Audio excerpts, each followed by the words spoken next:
Today in the press conference, after it's over, he's saying, I think golf should be held to a higher standard of decorum. Isn't that what he said? But in the meantime, he says, F you, F you, F you in full voice for the world to see. He turns around and says to the guy, shut the F up. The guy in the media asked him today, how did that feel, Rory, to tell the guy to shut the F up and then hit it 2 feet?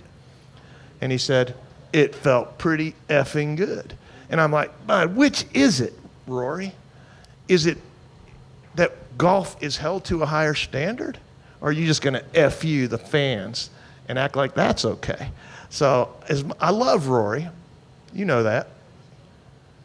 But you can't say that. You can't say the fans need to behave better, and then in the meantime, lay them to waste. Can't be on both sides. You can't do both. You can't do both. You got to be one or the other.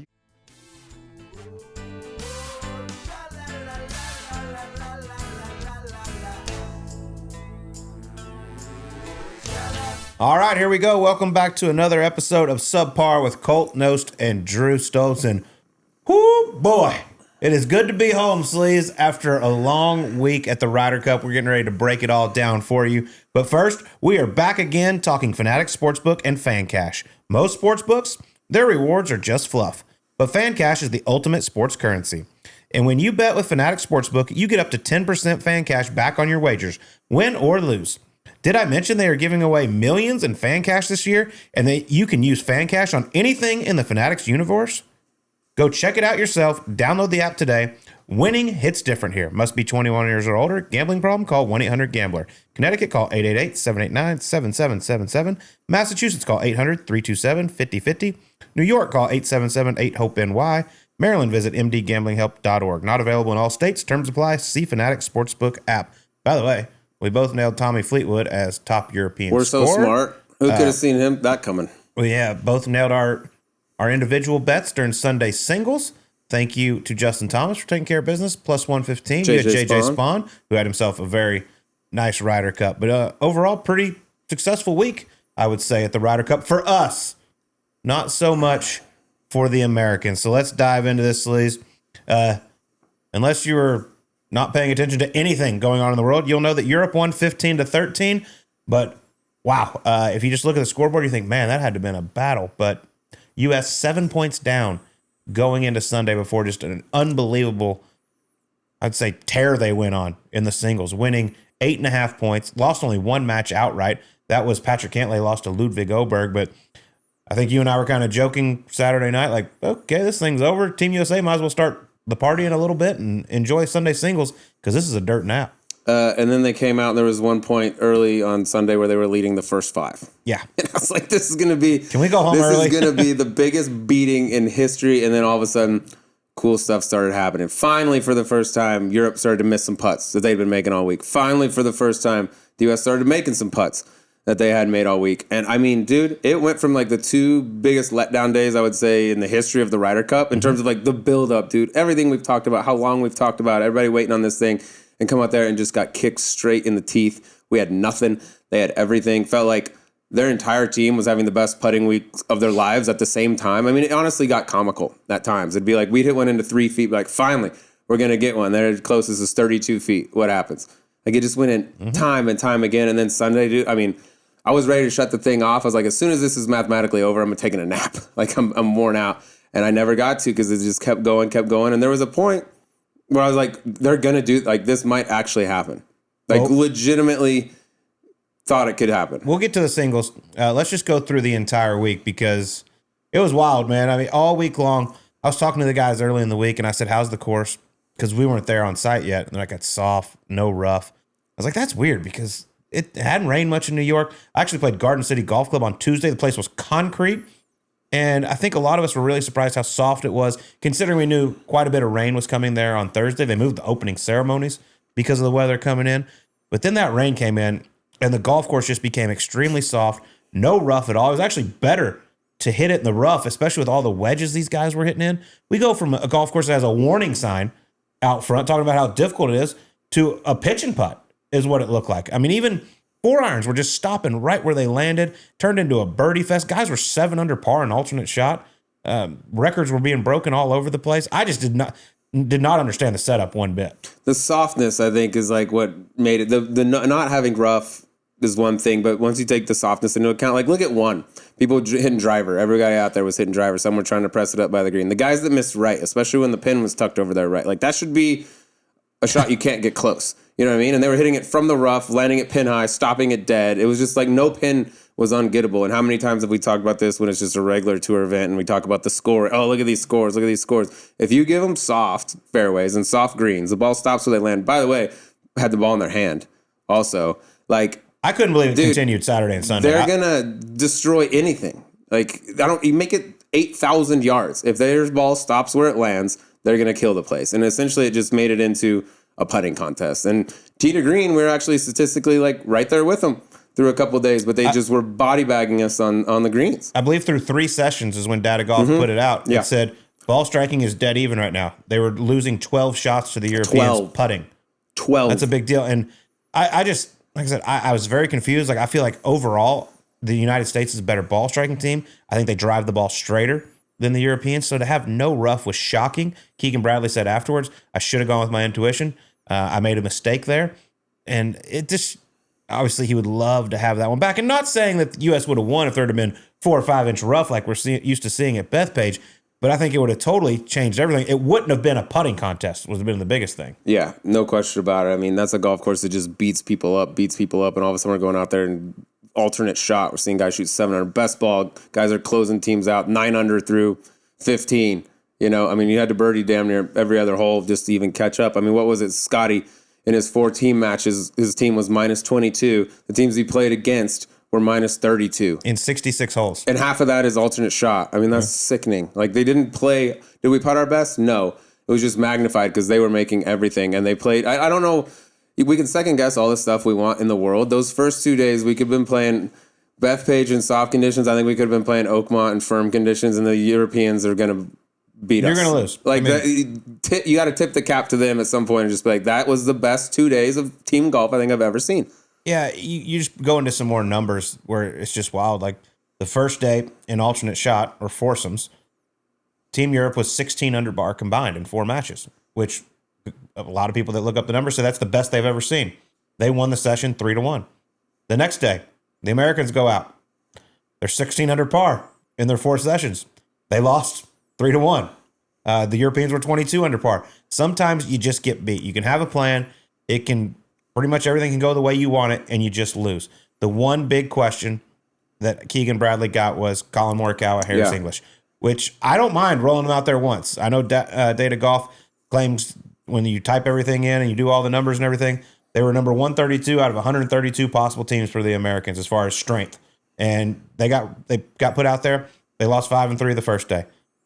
The biggest shocker of all is they trotted them back out there again on Saturday. They lost again 3-2, I believe.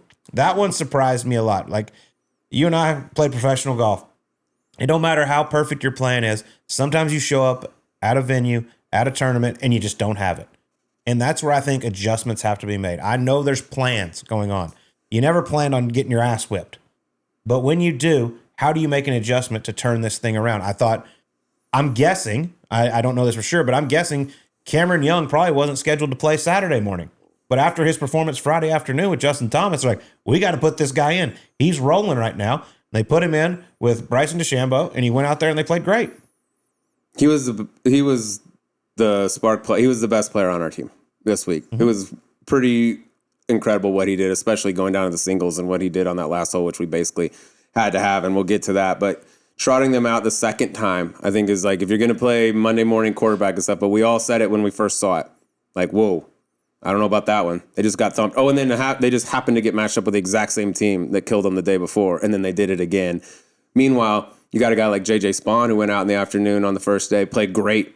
I'd be like, get him out there.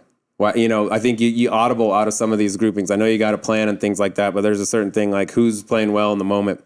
And I think there were other guys playing better than Colin Morikawa and Harris English. And to go on the 132 out of 132 thing from Data Golf, which is getting a lot of attention, that's something. I think that's not nothing. Data's there for a reason. They seem to use it really well. We went with our gut on this one. It didn't work. But the number one team that we could pair up in that deal was who? Scotty and Bryson. And they went out. They went out in foursomes. Yeah. Or in 4-ball. And they lost. Yeah. Yeah, I mean, So, I mean, it's listen. not like a guarantee you put your most optimal teams out there that they're going to get you a point. I believe you know? that Scotty and Bryson were the number one team in foursomes. They went out in 4-ball and they did lose. But going back to JJ Spawn, like he's a guy I couldn't believe. Just going in, I was like, he's going to play foursomes. He's going to play alternate shot because he's one of the best ball strikers in the world. He drives it extremely straight. His iron play is phenomenal. I knew him and Scotty were going to go out in the 4-ball, but I was like, dude, why wouldn't him and Scotty play foursomes? Give Scotty a bunch of opportunities, vice versa. Scotty giving him a bunch of opportunities with how he putts. The match they lost in the 4-ball was against Tommy Fleetwood and Justin Rose, and that's the match you were talking. They were 9 under through 16. Tommy and Justin were 11. I mean, what are you going to do? Like that doesn't make that a bad team. No, it doesn't. Know? They could have won 5 and 4 against another team. So sometimes the win-loss doesn't necessarily tell the story of like, are these guys good together? Are these guys in good form? But I was really surprised with the second run of the Morikawa English, because just watching them play, you didn't even have to know anything about the data golf stuff. You just be like, they don't seem to quite have it. You mentioned Cam Young was the best player. I think someone that just went way under the radar because all was talked about was how bad certain parts of the United States was. But Xander Schauffele also just sneaky, went 3-1. One with Patrick Cantlay Friday morning. He was the bright spot. Goes out there in singles, and his match hardly got shown because he was in control the entire day. All these other matches, 10 out of 12 went to 18. He beat John Rahm 4-3. Yeah, John Rahm, who is a monster in that thing. Through 3 matches. I mean, at the end of the day, I guess big picture is you look at the European team, they had 3 monsters heading in terms of form and just how they're playing. They had Rory McIlroy, Tommy Fleetwood, and John Rahm. Those dudes showed up and put a lot of points on the board. You could throw Tyrrell Hatton in there too in that grouping. Look what their superstars did. Well, I can tell you what they did. And then look at ours. Like, we were looking for them. Where are they? And like ends up being, Xander, you could say, showed up. I put him in our superstar category, but Cam Young was the next one up, and he was a rookie first timer. Yeah, Scotty Scheffler was 1-4. Bryson DeChambeau 1-3-1. Xander Schauffele 3-1. But those 4 guys you mentioned for Europe: Rory 3-1-1, Tommy 4-1-0, Rahm 3-1-0, Hatton 3-0-1. By the way, you add all that up. Yeah, what is those 4 earned 14 points, which is what they needed to retain the cup. That's it. I mean, Luke Donald looks like a genius. Puts these pairings together. They go out and beat people's heads in. But like, it's just sometimes you run up against a juggernaut, and that's what we did for 2 days. That was I think that team beats anybody, any pairings, any golf course, all the stuff that we're second guessing, and it just doesn't matter. And look at their horses, which is what you need, showed up. Yeah, I can tell you this though. Sunday was about as most fun as I've ever had being on a broadcast. We were there for the call for SiriusXM, and it was insane. I was sitting there in the booth going in. I was like, this is going to suck.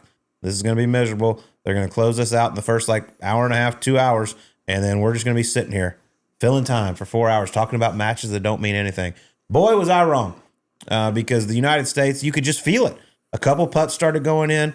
Couple comebacks were coming. Bryson was 5 down through 7 holes to Matt Fitzpatrick, got back in it. You mentioned Cam Young, Justin Thomas. So many of the guys coming up clutch there at the end to make it interesting. And then I was like, holy shit, you look at this.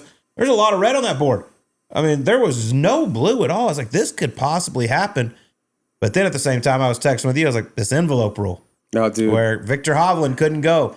So our guy was Harris English. Couldn't go. They don't play. Each team gets a half point, which they only needed 2.5 to retain the cup at the start of the day. Now, boom, before we even tee off, they only need 2. 2 to retain. I was like, this is going to end 14-14, and we're going to have a massive problem on our hands. Let me just say this. This is not sour grapes. This is not, I'm pissed off the U.S. lost or anything like that. That is a donkey shit rule. If it was a completely reversed situation, the U.S. was just dumping on the Europeans, and one of our guys couldn't go the last day, and they had to pull a name out of an envelope, and they got a half point. I'd say that's a horrible rule. I don't care which side you're on. Like, we lost. That's a bad rule that needs to change. And no other sport, no other competition in the world can I think of where you get rewarded for not playing. And it's a reward because there's a finite number of points here. You just said 14 retains, 14 and a half wins. There's a limited number of points here. When you're giving them a half matters, especially when you have no margin for error as a losing team heading into the final, heading into singles. To make up ground, every point you gotta have. This isn't sour grapes. I don't know if it's a substitute guy. If the team that loses a player has to just forfeit the point because we're ready to go. You're not. Why should we get to split? I mean, Victor Hovland got the same amount of points for his match as Bryson DeChambeau. Like that was Bryson was fist pumping, celebrating. Like a half point matters. That's a horrible rule, and that's not sour grapes. Yeah, I believe the rule got put in place in 1971. Since it got put in place, it's been used 3 times. The last one was 1993, where Sam Torrance actually couldn't go for the Europeans. And the last 2 times it got used were very close Ryder Cups, 91 and 93. 91, Steve Pate couldn't go at the War at the Shore, which people are saying, obviously that half point put them over the point threshold they needed. Yeah, 93 is the last time the United States has won on the road. So, yeah, it come into play. But I think for us, you just really don't think of it. And I learned more about this rule actually before I just came in. So you don't pick the person to put in the envelope at the start of the week. You do it Saturday night when you're doing your singles matches. So Victor obviously was a guy that was kind of questionable going in. I was a little surprised with how Colin Morikawa played. Like he wouldn't have been the guy in the envelope. But either way, I was shocked to learn that. I think the rule sucks as well. I would love for it to go away. I would be all for both teams carrying 13. That way, if someone gets hurt, I would actually be for it too. If you can't go, you lose the point. That's how they do it in the Solheim Cup. I'm fine with that. The President's Cup's the same way as the Ryder Cup, but they have never used it in the history of the President's Cup. And speaking of that, I got a little thought here for you. Feed me. Because the Ryder Cup is every 2 years, as we know. The President's Cup started in 1994. The last time United States won on foreign soil was 1993. Now that the United States is playing these team competitions every single year. Since the President's Cup started, Sleaze, the United States is 4-11 in the Ryder Cup. I think it has a lot to do with our performance in the Ryder Cup. One, I think we tip our hand at a lot of our possible pairings, which it's not hard to figure out a lot, but you still see certain things that you might not see. Like we have no idea for the most part, like who they're going to roll out. You just go off what happened 2 years ago. President's Cup. The Russell Henley Scotty Scheffler pairing is because of the President's Cup. They got linked up there. They went out and dominated. They're like, oh, boom, there's a team. They're good friends, all this. I get it.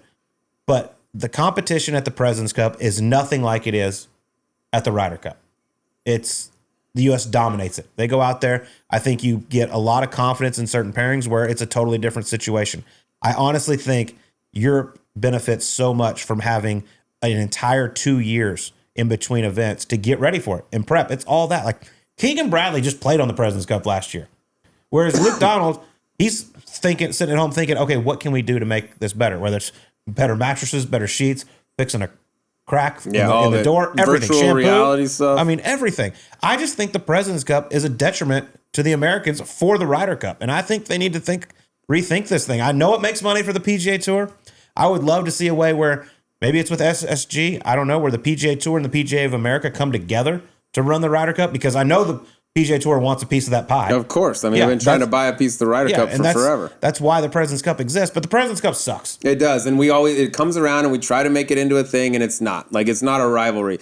Like, it has 1/10 the attention, the passion that the Ryder Cup has. So I don't necessarily disagree with you, like, that we don't need the President's Cup. I would say if there'll be people on the other side of that argument saying, like, no, dude, that's like a practice for the Ryder Cup. We get to try out pairings. We get to try out teams. We get to experiment a little bit. And even then the competition isn't as good. And obviously the tournament doesn't matter as much. But if we just said, hey, no more President's Cup, which won't happen because of what you said with the PGA Tour, they like making money. But I don't think anybody would be heartbroken. And ultimately, I think what Europe does better than us, it's so hard to like put your finger on it. But one thing I do think matters is, like, you look at not only their team, they had 11 of the 12 back, right? But like their captains, the people that are involved with their team and the pairings and putting everything that goes into it are like the same dudes. Year after year after year. They're there for a long time. There's like continuity there where it's like we come in, use Azinger, for example, because we got an interview coming up with him where he talks about it. Like, he put in a system, the pod system. It got a ton of praise. It worked and we win. And then, a new captain comes along and like we go away from it. And then we go back to another captain the next time and they do their own thing. It's like we're always changing our formula and the way we do things, how we pick, how we pair, data versus gut. And I feel like the Europeans just have, here's our formula. This is what we do. Everybody's on the same page. That's my, like, I guess, big picture, what they do better than we do. Well, my question would be, because you listen to the Europeans and you heard a lot of it from Paul McGinley saying we on the broadcast, because he is a part of the team. He's a part of the strategy for Team Europe. has Paul Azinger been involved at all since he was a part of the winning Ryder Cup team? You're going to hear about it. I mean, that's just a few minutes. it blows my mind. Like, I feel like every captain wants to have their Paul Azinger moment because Paul got so much credit for doing that. And now every one of the other ones is like, oh, I'm going to come up with my own thing and get the credit. Why not? Why do we keep Paul around, guys? Exactly. Like, why wouldn't we? Look at what Luke Donald did in Rome. He wasn't even supposed to be the captain. Came out, did a phenomenal job. They win going away. What'd they do? Hey, run it back again. Whereas Zinger, exact same thing. Valhalla does it. The system works. Incredible job. Next time, new captain. Yeah. That's my point. It's like we change things up every single time. We're constantly juggling the way we do all the things. I mean, Zinger will get into it, but he's like, I didn't even make captain's picks, dude. I had 9 guys in groups of 3, and I said, pick your guy. It's on you. I gave ownership to the team. It's like, this is how the SEALs do it. This is how the military does it. This is how big corporations, Fortune 500s do it. He's like, I took all those things that the most successful groups of people I could think of do things, and I applied it to the U.S. Ryder Cup team, and it worked. And then we're like, scrap. Yeah. Like, that's where I think we mess up. Europe does it same, rinse, repeat every single time. Does it work every single time? No, but their formula is the same. Well, while we're on the talk of captains, let's get zoned in with our friends at Zone Nicotine because no one in the last 2 years has been more zoned in than Luke Donald. Back-to-back winners of the Ryder Cup, as you mentioned, came in on short notice when Henrik Stenson went away for LIV. Came in there. They were massive underdogs over in Rome. He put a clinical performance on when you come to being a captain. And no surprise, they ran it back. Also, I've heard, Sleaze, that going forward, or maybe this happened several years ago, Europe will never have a rookie captain on the road, which I think is huge. And that's why one thing I think when we look forward to 2027 over in Ireland, I would be perfectly fine with letting Keegan Bradley run it back again. I know it didn't go the way he wanted. No one poured their heart and soul into it more than Keegan. He made some mistakes. He can learn from it. And I think he is, in my opinion, the man to go over to Adare Manor and try to win for the first time since 1993. Yeah, and to stay on the Luke Donald thing for a minute, I think he may now, I don't know what they'll do with him going forward, whether he'll run it back again or not, but I think he may go down as like the most well-respected, successful European Ryder Cupper ever. When you look at his record, he's 70%. He won 70% of his matches, which second is like all time. Sickening high. Played in a ton of them. Then he goes and takes the captaincy late in Rome, wins. Now he does it on foreign soil. Hardly anyone's ever done that one on both sides. Like, I think he's cemented himself on like the Mount Rushmore of European Ryder Cuppers, like with Seve, the likes of Seve and some of those guys. And we'll see what some of their other guys that could be on that mountain if they get their chance to be captains going forward from LIV. Yeah, the question is, I know all the players want him to run it back, but as for Luke, it's like, okay, I'm 70% all time as a player. I just got passed by Tommy Fleetwood, who's 70.6, which that could change because Tommy will be on another team. I just won at home and on the road. I could kind of just ride off into the sunset, be a strategic partner of the team, and just kind of sit in the background, let somebody else handle it. But I don't know if Luke's like that. I think Luke loves doing this, and he doesn't miss a beat. We mentioned the shampoo, the sheets. I mean, everything. They make sure they don't miss a thing. Every little detail. What can I do to make this team be at their best, to give them the best chance to win? And he does it. So I wouldn't blame him if he said, I'm done, but I also wouldn't blame him if he said, let's run it back again. I'm pretty good at this thing. I mean, winning on the road at Bethpage, too, with all this, that's kind of like the Jordan fadeaway against the Jazz. Like, that would be the ultimate walk-off. That's the John Elway helicopter into the end zone in the Super Bowl. Like, boom, you can't end it better than that. I hope he comes back, and I hope it ends up just like Jordan on the Wizards. You know, I'd like to beat him at some point, but I wouldn't, like, if he leaves right now, like, you can just go ahead and stamp him up there in, like, the all-time European greats, Ryder Cup player and captain. Yeah, but thank you to Zone for always your support of the show. Also, the event we did at T Squared on Thursday night was fantastic up there. Had a blast with Jimmy Walker and everybody that came out. That was first class the entire way. Before we get to our guest, we got to talk about the fans up at Bethpage, which was a big topic of conversation. Obviously, we knew going in. The second this got released that it was going to be at Bethpage, everybody's like, oh, boy, that's one I want to be at. That's going to be insane. The New York fans are so passionate. They can get a little wild. They're not scared to say some things. But a lot of people, I was in the booth. I wasn't out on the course, so I didn't get to hear a ton of it. But it sounds like there was a lot of people that crossed the line out there. I'm all for cheering against the team, the occasional boo, applauding when they hit the bad shot. But when you get to wives, girlfriends, family, that's over the line, man. I'm sorry. I don't agree with it. I saw Tom Watson came out and said he apologized. He was embarrassed to be an American with how they acted as fans. A lot of people saying they took it too far. And I think a lot of it might be partially our fault of how we talked about this Ryder Cup, saying how crazy the fans are going to be, how raucous it's going to be. But at no point do we ever say, get disrespectful and yell insult about people. Yuri's wife at the top of his swing. Yeah, but I throw a totally drink at agree with Rory's you. wife. Like, what are we doing? Yeah, I just like some dude smacked it as a bad look, the whole thing. They were tossing people out. But I totally agree with you, like us included, because we've done the same thing. But you go on Golf Channel, go on any of them, like that's all the talk has been. New York's going to let them have it. New York's going to do this. These fans are ruthless. Go back to, the U.S. Opens and things like that. And all of a sudden, I think the guys show up, feel like they got something to live up to. Like, we can't disappoint. Because Friday, honestly, I was out there on the course, walked with the groups. Like, I didn't think there was, that we weren't winning anything, right? So they were pretty quiet. But I didn't hear one, and I didn't follow Rory's group. I was with Fleetwood group. But, I didn't hear anything. And when I got done, I was like, dude, it was quiet. There wasn't a whole lot of anything going on out there. And then Saturday afternoon is when I think it really, ramped up. Well, the tone got set Saturday morning. You and I were on the early show. That was a disaster. By the way, you did a fantastic job as host. I want to give you some credit for that. Thank you. We had a ball. We had a great blast time on there. that. Your first maybe time. the bad luck though. 1 and 3. Wasn't our our broadcast. fault. We called it beautifully. Yeah, good point. By the way, Jim Nance texted me. He's scared to death. You might be coming Hey for his Jimmy, job. pack your shit. New sheriff in town, buddy boy.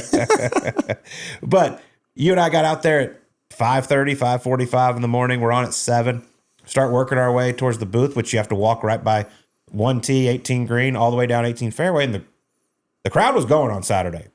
Friday morning, I expected a lot more on the first tee as far as just the atmosphere, people being pumped up. I thought the stands were a little too far away for the tee box to get a real close and personal interaction for all the fans. But I was walking and I hear this lady on the microphone and she is just screaming like, "We got free shit. Stand up and get effing loud if you want some free shit." And I'm like, well, this is kind of aggressive. It's 6:30 in the morning and there's kids here. Like, why are you yelling these things? And then we've been saying all along, we need some chants. Well, we didn't get too creative with the chants, Miss Heather McMahon. We just had some players' names involved. The fans weren't really having it until it turned to "F you, Rory," which the crowd caught on to very quickly and actually enjoyed singing along We're with. good with the 3-word chants. Yeah. USA, F you, Rory. I was walking out there when she tried to start the "We Will Rock You," but the Scotty. And after one attempt, they just started booing her. And then she's like, "All right, let's go to something easier." And then she went with the "F you, Rory." And I was like, dude, there's kids. It's one thing if fans get weird and drink and yell that. They don't have a microphone in front of them. They're not in front of 10,000. They're not setting the tone for the whole day. It's such a bad look. What was her name? Heather McMahon. Heather McMahon not going to work here anymore. She didn't. Tell you that. She stepped down and apologized. But after the Scotty thing failed, I don't know if it was her or the other gentleman that was down there with her, but they were on the mic. They're like, "We're going to try it one more time. If this doesn't work, we're going to go to some Bryson DeChambeau chants." I was like, "Aren't you supposed to be?" Our team. He's on our team. What are we doing? Yeah. So that was I blame them. They set the tone. That was a weird environment. I was walking, same thing, right behind you. I was like, this is not going. This is just play some music, Oh, that's play some another thing. Toby Keith and let's get the thing The going. DJ booth. Okay, let's play some patriotic songs. There's so many of them. Play songs that get the crowd pumped up. John McGinnis and I were laughing. Right before the first match, walked on to the tee. Pink Pony was being played. I don't even know what that is. Listen to it. Okay. I think it's about an I did hear establishment. Toby when I was out there. There was Yeah, some but of that. Sweet Carolina's stuff like that where just everyone screams it. Yeah. That's good. I mean, it's not that hard. No, they're looking for a reason to go. Should we put ourselves out there again for Hazeltine? I don't know. I feel like we're available. I feel like that ship has sailed. We would have been contacted if that was something they were into. Heather McMahon. Going back She's to probably Rory. not going to be back at a Dare Manor. Yeah. Going back to Rory. Like I said, the wife things, the personal stuff, no, it's not right. But Rory's the guy. First off, he's their best player. So he's always going to be the target. We had Colin Montgomery, who we're going to we sat down with last week. He was a target for the American fans. But at any point, do you think Rory brings a lot of this upon himself? Not the family stuff, just the being the target with screaming "F you, F you, F you" and pointing into the crowd. I know he's very passionate and stuff had already been said, but then turning around and saying "shut the F up" to the crowd, over a shot on 16, He and then he stuffed it. Flipped the bird Yeah. a number of times out there. They asked him how did it feel to say "shut the f up" to that guy, and then stiff it. He goes, "It felt really effing good." Mm-hmm.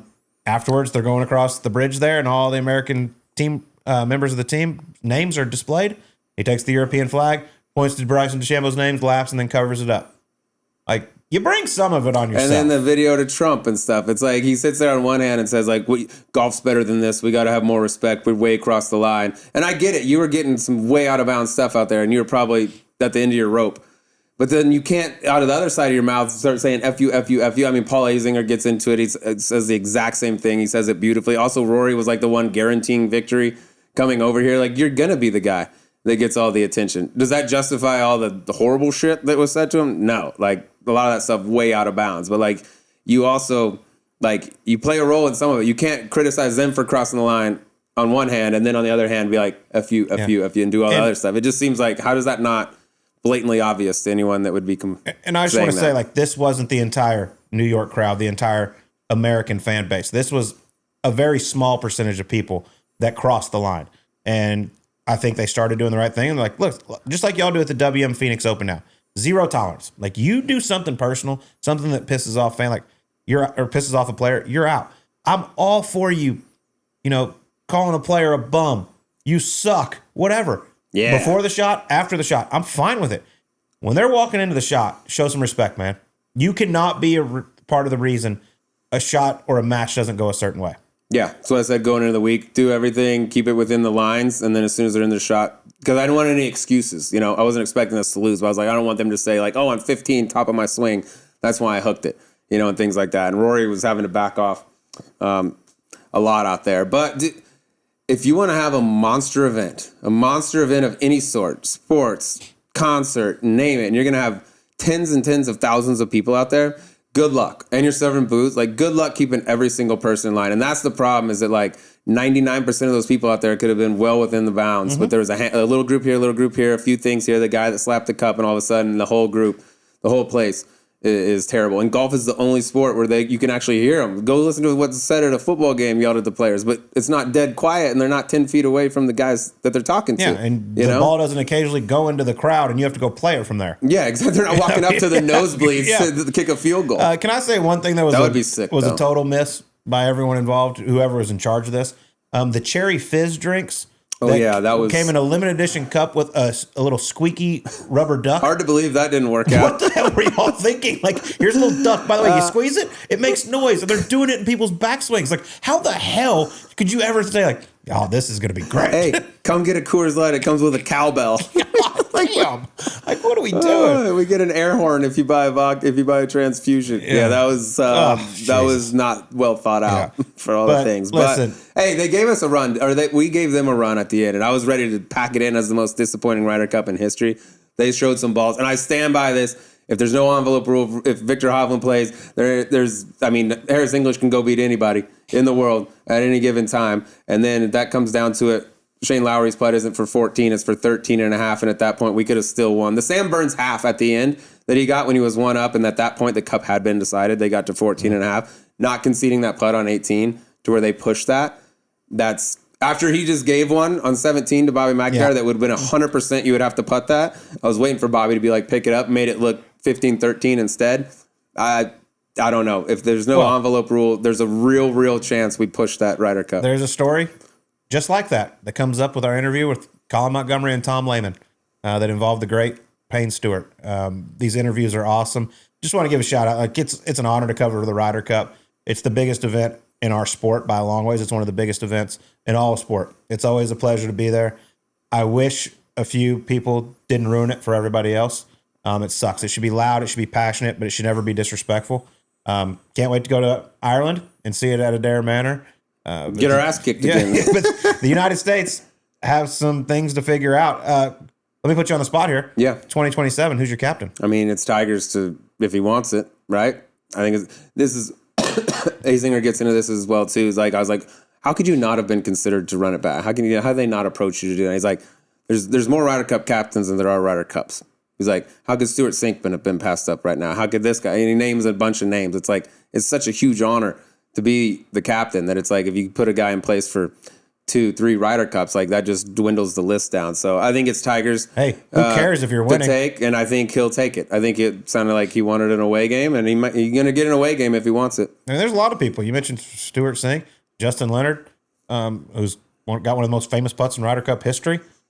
Fred Couples, done all right over at the President's Cup. No, it's not the same thing, but people love him.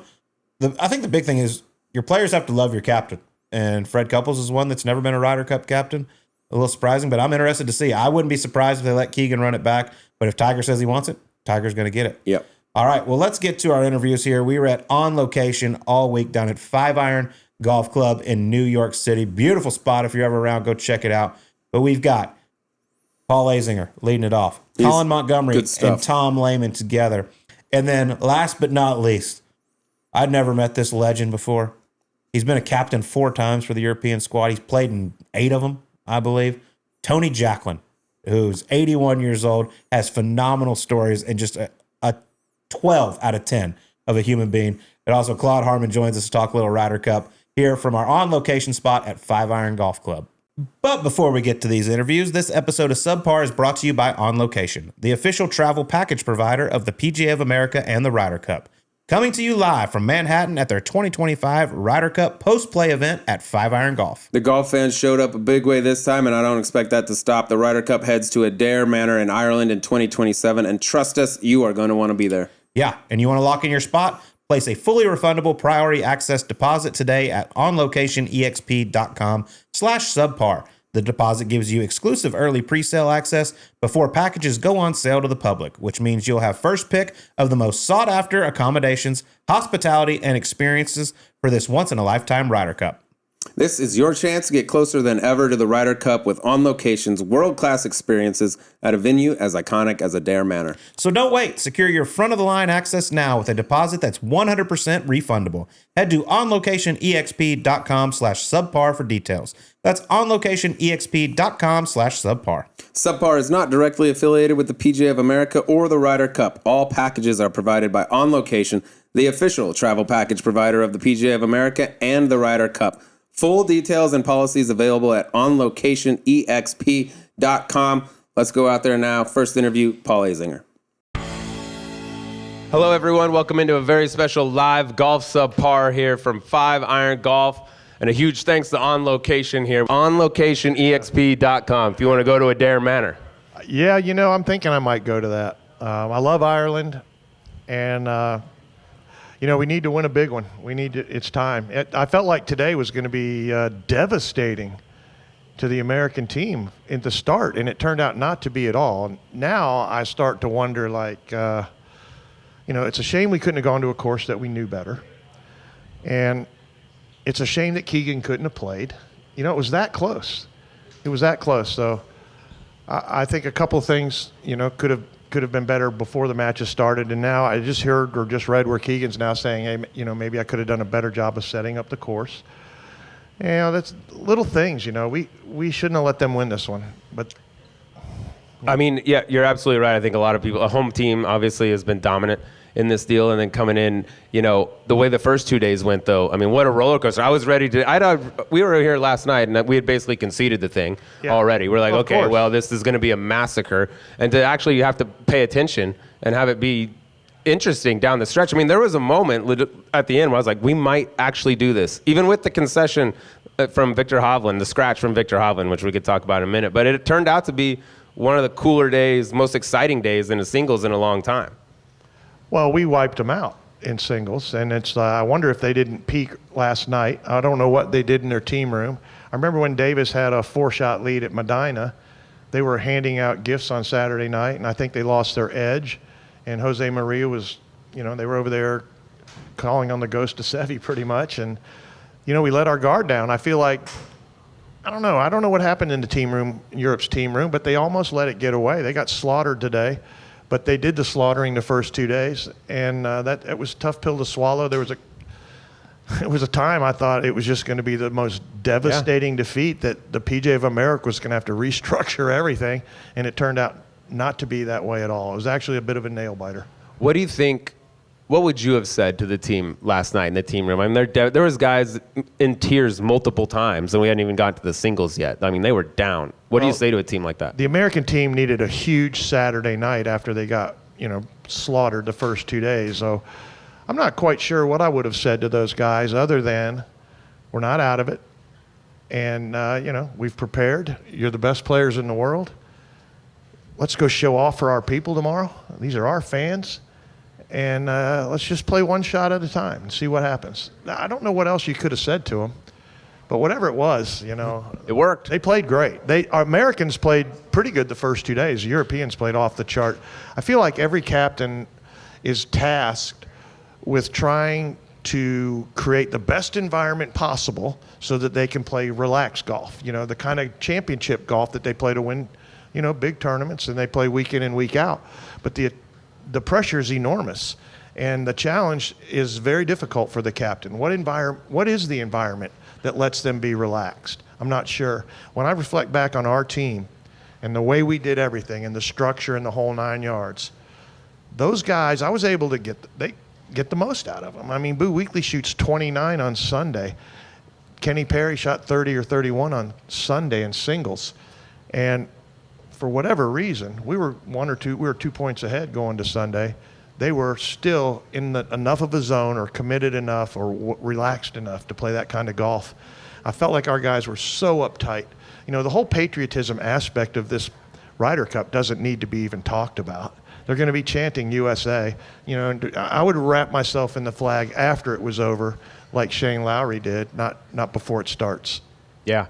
Absolutely. And you kind of revolutionized, I would say, the way teams are put together with your pod system. For people listening that may not be familiar with the way you put that together, can you kind of explain the philosophy behind that? I can explain the pod system pretty quickly now. I personally had watched a documentary about the Navy SEALs, and I took this concept to team building that I had seen in this documentary, which they take large groups and break them into small groups. And I thought, that's a good thing for us. I recognize that Europe is bonded in small groups. They're bonded by blood. They're bonded by nationality. The Englishmen play together. The Irishmen play together. The Swedes, the Spaniards play together, don't they? Every chance they get. And so they have small groups naturally. We have Californians and Floridians and Texans, and we're just 12 guys showing up. I thought, well, maybe this militaristic approach would be better for our guys. Maybe I should make 3 4-man teams. I presented that to some buddies, and one was Dr. Ron Braun. He said, how are you going to put them in their small groups? And I said, well, we usually do like games. He said, have you ever considered like personalities? Which, of course, I had not. And I began to delve into that personality styling, and we used Myers-Briggs in the disc, which has been used in the business world for 50 years plus, and we tried to put green light personalities together. I observed the players. Olin Brown was my assistant. We observed the players. We determined whether they were dominating, kind of players, dominating personalities. Like alpha types, or whether they were influencing relators or steady supportives, the sock drawer by color guy. So in the end, we did that. We decided 3 4-man teams. 8 guys made the team. I picked number 9, which was Stricker. It's his first ever Ryder Cup. And then I had 3 3-man teams, and they were all green light personalities. So now I call each player. They all know I'm using the Navy SEALs concept. They know I'm going to put them in their small groups. I'm never taking them out unless there's an injury or an illness. This was this thing I'm selling to them for weeks. And I told them, like Mickelson and Anthony Kim and Justin Leonard, I said, I'm going to take it one step farther for you guys. We're doing this pod thing. I'm going to give you ownership of your pod, and I'm going to empower you. And they're like, how are you going to do that? I'm going to let you pick who fills out your team. I see 6 names for the aggressive pod that are green light personalities that you 3 can choose to fill out your group. If you pick someone outside that list, I'll explain to you why you're wrong. That's what I told Phil. And they did. They picked Hunter Mahan. So now I get to explain that whole Navy SEALs concept to Hunter. And then I say, Hunter, they picked you. And Hunter, he's going to run through a wall for them, isn't he? Of course, yeah. He's going to run through a wall.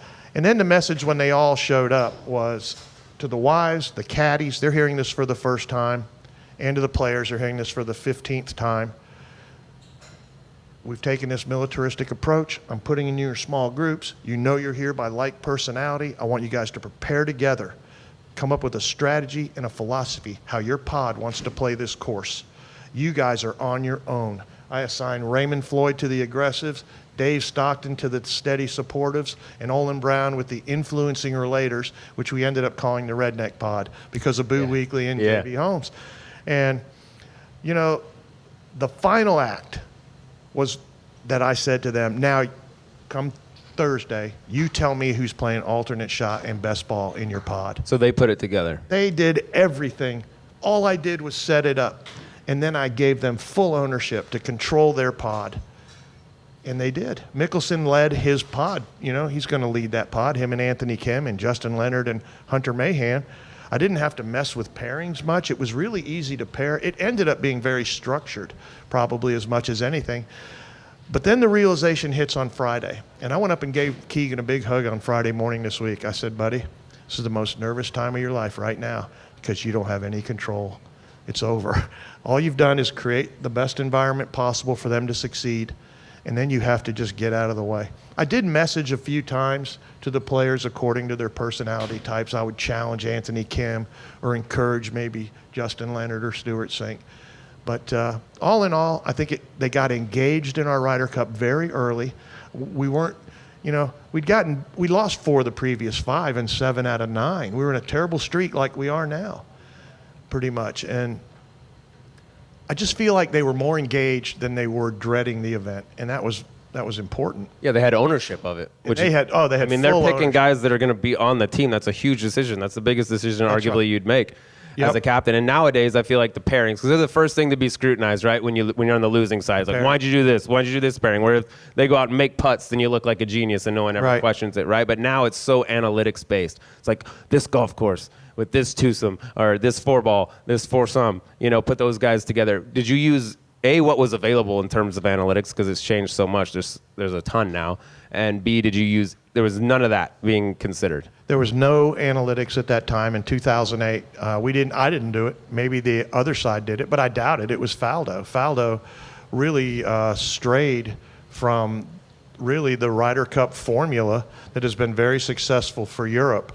Their assistants are future captains, and the captain has surrounded himself with other past captains, and they're all in the gauntlet together. They all see the success, and then the next guy who was the assistant comes in and does it the same way.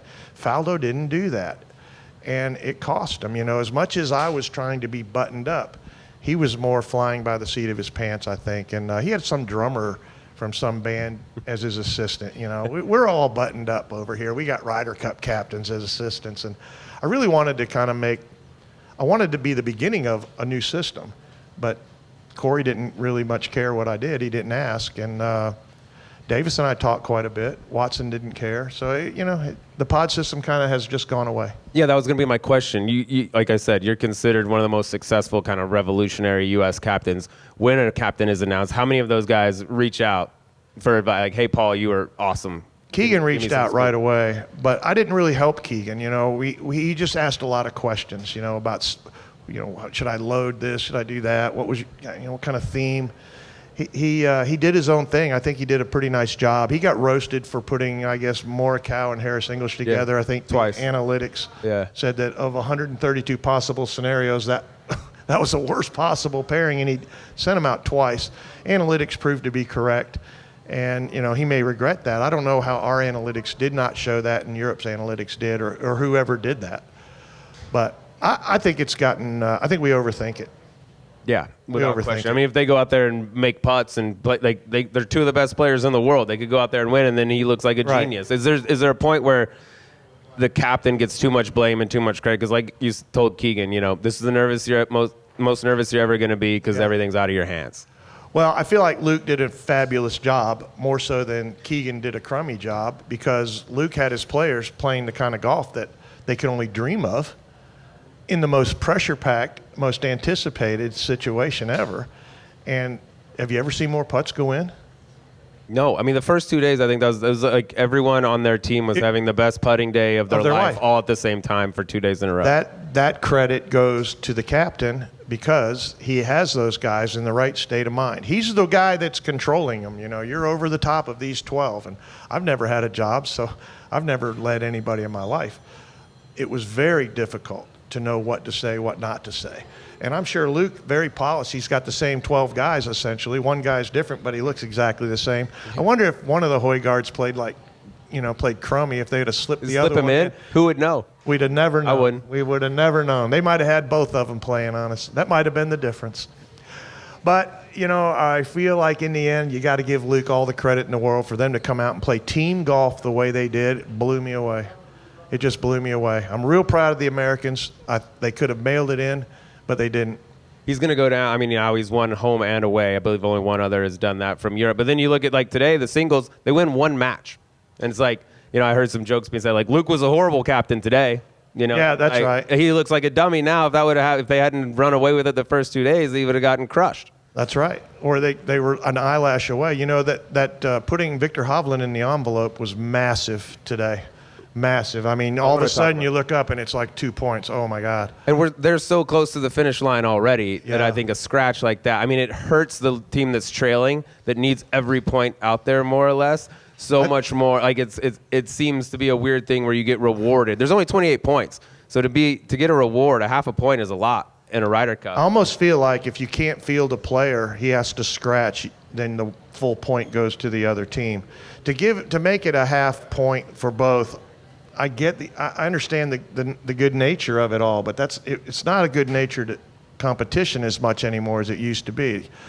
I feel like Exactly. that really, if you have a guy that cannot play, then that's too bad.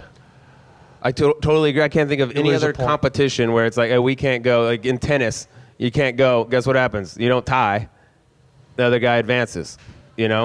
I just can't see a world. And to your point, it's a much bigger deal now than it was when that rule was Yeah. made. Like it used to just be Great Britain and Ireland. And Yeah. guess what? We were winning all the time. Then what they do? They changed the rule. And then they included all of Europe. Like they've shown that they can change rules. This rule seems totally... I mean, Well, it was so today it burned penalizing us. for the United States today because you can make an argument they could have tied that cup 14-14. Easily. If they win the match that was scratched and Yep. then Sam Burns is one up with one to play. The cup's over at that point. They'd already clinched. He's playing for nothing, ends up making bogey on the last hole. If he holds on to that match, it's 14-all. Oh, I'm telling you. And I feel like that rule should change. If you have to scratch a guy, you lose the point. It was too much chess today. That was a chess move. It felt like a chess move. Like Victor doesn't want to risk it. I would never question Victor, though. I love that guy. He's like my favorite player. But if you have that big a lead, Yeah, like I said, finite number of points. The team that's trailing, that needs all the points, that's a huge blow to them. Before we get back to our interviews, a quick message from Nutrafol. You've probably seen a million ads for hair growth products and thought, sure, like that actually works. Well, I did too, until I found out that Nutrafol isn't like the rest of them. Nutrafol is the #1 dermatologist-recommended hair growth supplement brand, trusted by over 1.5 million people, and now Nutrafol is the official hair growth partner of Major League Baseball. You can feel great about what you're putting into your body since Nutrafol hair growth supplements are backed by peer-reviewed studies and NSF content certified, the gold standard in third-party certification for supplements. Adding Nutrafol into your daily routine is simple. Purchase online, no prescription required. Automated deliveries and free shipping keep you on track. Plus, with a Nutrafol subscription, you can save up to 20%. You'll have access to free one-on-one naturopathic doctor consults to support you on your hair growth journey, and a Headspace meditation membership is included. See thicker, stronger, faster-growing hair with less shedding in just 3 to 6 months with Nutrafol. For a limited time, Nutrafol is offering our listeners $10 off your first month subscription and free shipping when you go to Nutrafol.com and enter the code SUBPAR. Find out why Nutrafol is the best-selling hair growth supplement brand at Nutrafol.com, spelled Nutrafol.com, promo code SUBPAR. That's Nutrafol.com, promo code SUBPAR. Now, back to our interview. You were a part of a cup that ended in a tie also, which I Right. think is strange because, like you said, the cup's it's gotten bigger. This thing is the biggest event in golf now. How do you feel about a tie and the retaining aspect? I like the tie aspect of it. I feel like that's okay. If you hold the cup, you have a half a point advantage. That's just the way it's going to be. Unfortunately, Europe generally has a 1 or 2% advantage on us anyway because of what I discussed in the beginning, how they're bonded by nationality, they're bonded by blood. and they're bonded in small groups. And those guys do hang out. They love each other. You can tell the way they react. Together, they're unbelievable. On their own, they're vulnerable. That's a fact. Interesting. Together, they're almost invincible. On their own, they're vulnerable. And all we needed to do was just some kind of something Friday or Saturday. You know, maybe if Keegan was in there, it would have made all the difference in the world when you're looking at a narrow edge like we had this week. And also, just it's so hard to describe the momentum, how much it means at the Ryder Cup. I was over in Rome, and from the first match out, it was just a landslide. Just Olays, and everything was going in, much like it was the first 2 days here. And then today, it's like as soon as the U.S. I think they were losing in like the first 3 or 4 matches that were out there. They were then down they started 5. flipping them. Was it 5? They were down the first 4 or 5 at Yeah, least. 4 or 5. They were losing all the early ones, and then all of a sudden they start flipping. What happens? These guys see it. This putt goes in. This putt goes in. It's hard to explain how big momentum is in that event and how hard it is to switch it once it goes the other way. When I saw the start this morning from Europe, I just thought, wow, this is devastating. This is going to require a complete restructuring of everything. And now it's nowhere near that. I feel like we had no advantage on the golf course whatsoever. Keegan even said now he wishes he would have set the course up differently. Right. But we picked a course we never play. And we picked a captain that we took him off the team. We picked a guy in his prime to be the captain, really out of guilt. You know, I remember texting Keegan, congratulating him on taking the high road after he did not get picked for Italy. Mm-hmm. And I texted him a long text, you will be a captain someday. Way to take the high road. But I had no idea he'd be captain now. And I've been critical of him being the captain. If you're going to pick a guy in his prime, you're going to risk what happened here this week. We're skipping David Toms. He won the PGA. We're skipping Justin Leonard. He won a major. You used to have to win a major. We're skipping Stuart Sink. They're all in their 50s. What are we going to do? Just go to Tiger Woods next? Is that the next guy? And we're just going to say to you 3 guys, sorry, we had a click for a little while, and you're out. I think that's bad. I wish we could pick guys that, you know, aren't in their prime. Yeah, it'd be like Europe taking Justin Rose for the next one. It's like, Keegan could have been on that team in Rome. When they announced him, I was shocked, and I was like, cool, I like that we're getting younger and stuff. I was like, this guy could make it again. And you could argue, I think, that it was maybe the worst case scenario for the U.S. side, like naming Keegan and then having him be a bubble guy. Because if he auto-qualified, he said he was going to play, right? And he was right there in the 10 spot like he was last time. And then it's like, do you pick yourself? Do you not? Or if he had played bad and was 38th in the ranking, no problem. You're just the captain. But he had to go through all that over and over. All year long, and that was his focus. And I feel like, you know, you could almost say, well, he screwed up. He didn't pick himself. That's what I think. I mean, people will say that now. They'll blame it on a lot of stuff. He was just put in an unfortunate spot, and the people that put him there should know better. You know, it's like going to the team room in Italy. The American team room in Italy had nothing in it. It had Faxon's poster in it. Faxon ended up missing a putt in '95. They had O'Meara's picture in there. There was no current players. And I feel like the PGA of America should take care of that for the American captain who doesn't know any better, you know, to fix up the team room. America's team room this go-around was fantastic and a real motivator. What they have in there? Can you share? Everything, bud. There was pictures of their dogs. There was pictures of the players, early age, all the way up to older. They had. It was an inspirational little locker room they had in there at the hotel. I didn't see their locker room at the course, but I do know that another maybe a slight mistake. I think Keegan did give them some bulletin board material right out of the gate when he said, "We're going to go to Bethpage Black and kick their effing ass," and. That was hanging on their locker room. Oh. That's hanging over there. When they walked into the course every day, that quote was hanging there with Keegan Bradley. We're going there to kick their... Rory did the same thing, too. You know, he gave us some, too.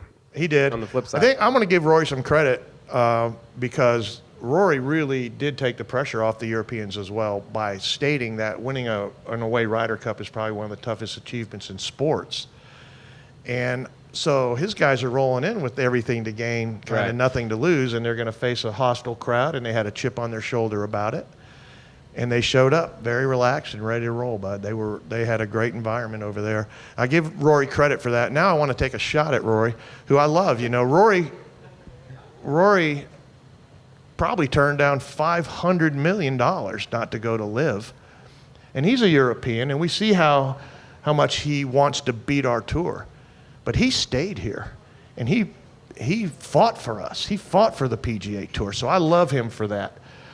But today in the press conference, after it's over, he's saying, I think golf should be held to a higher standard of decorum. Isn't that what he said? But in the meantime, he says, F you, F you, F you in full voice for the world to see. He turns around and says to the guy, shut the F up. The guy in the media asked him today, how did that feel, Rory, to tell the guy to shut the F up and then hit it 2 feet? And he said, it felt pretty effing good. And I'm like, bud, which is it, Rory? Is it that golf is held to a higher standard? Or are you just going to F you, the fans, and act like that's okay? So I love Rory. You know that. But you can't say that. You can't say the fans need to behave better, and then in the meantime, lay them to waste. Can't be on both sides. You can't do both. You can't do both. Yeah. You got to be one or the other. You can't do both. Yeah. What'd you think of the fans as a whole this week? Too much, just right? I think it must have been terrible. It must have been terrible. But didn't the PGA of America know when they came here what was going to happen? Of course. We all knew. We've been talking about it for 10 years, that this crowd could go crazy. Hey, if the beers weren't $16 a piece, it could have been worse. And the ticket's $7.50. That's what I said. I was like, they're trying to price out the knuckleheads. Oh, I know. Well, congratulations to Europe. I mean, they truly stomped us in the ground, and we did everything we could. I want to say congratulations to the American team. They showed a lot of heart and a lot of guts. And we have to just create a little bit better environment when we go to Europe so we can get off to a better start. Europe and Ireland practice in 3-hole matches with enough money on the line that they really paid attention. And the priority was in 3-hole matches to get off to a hot start. And that's what they did in Italy. They prepared to get off to a hot start. Like after 3 holes, whoever won the money, then they repaired and they played 3 more holes. And they battled in their preparation. And they're ready to go. And they did it again, I think. I think they did it again. If the PGA of America came to you tomorrow and said, Paul, we need your help. We got to fix this thing. We're in a bad stretch here. Would you do anything different than what you did at Valhalla? Like, would I be the captain? No. But or if you were just advising? If I could be more of an advisor, maybe. But no one's really asked much of my opinion at the PGA of America since I was captain. They never asked me, if I wanted to do it again. They never asked me about Corey. They never asked me about Watson. They never asked me about anybody. So I feel like once you're the captain, that's it.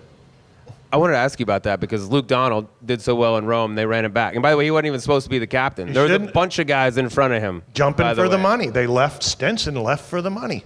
Poulter left for the money. Sergio left. They left us for the money. That's why I love Rory, because Rory stayed and fought for our tour.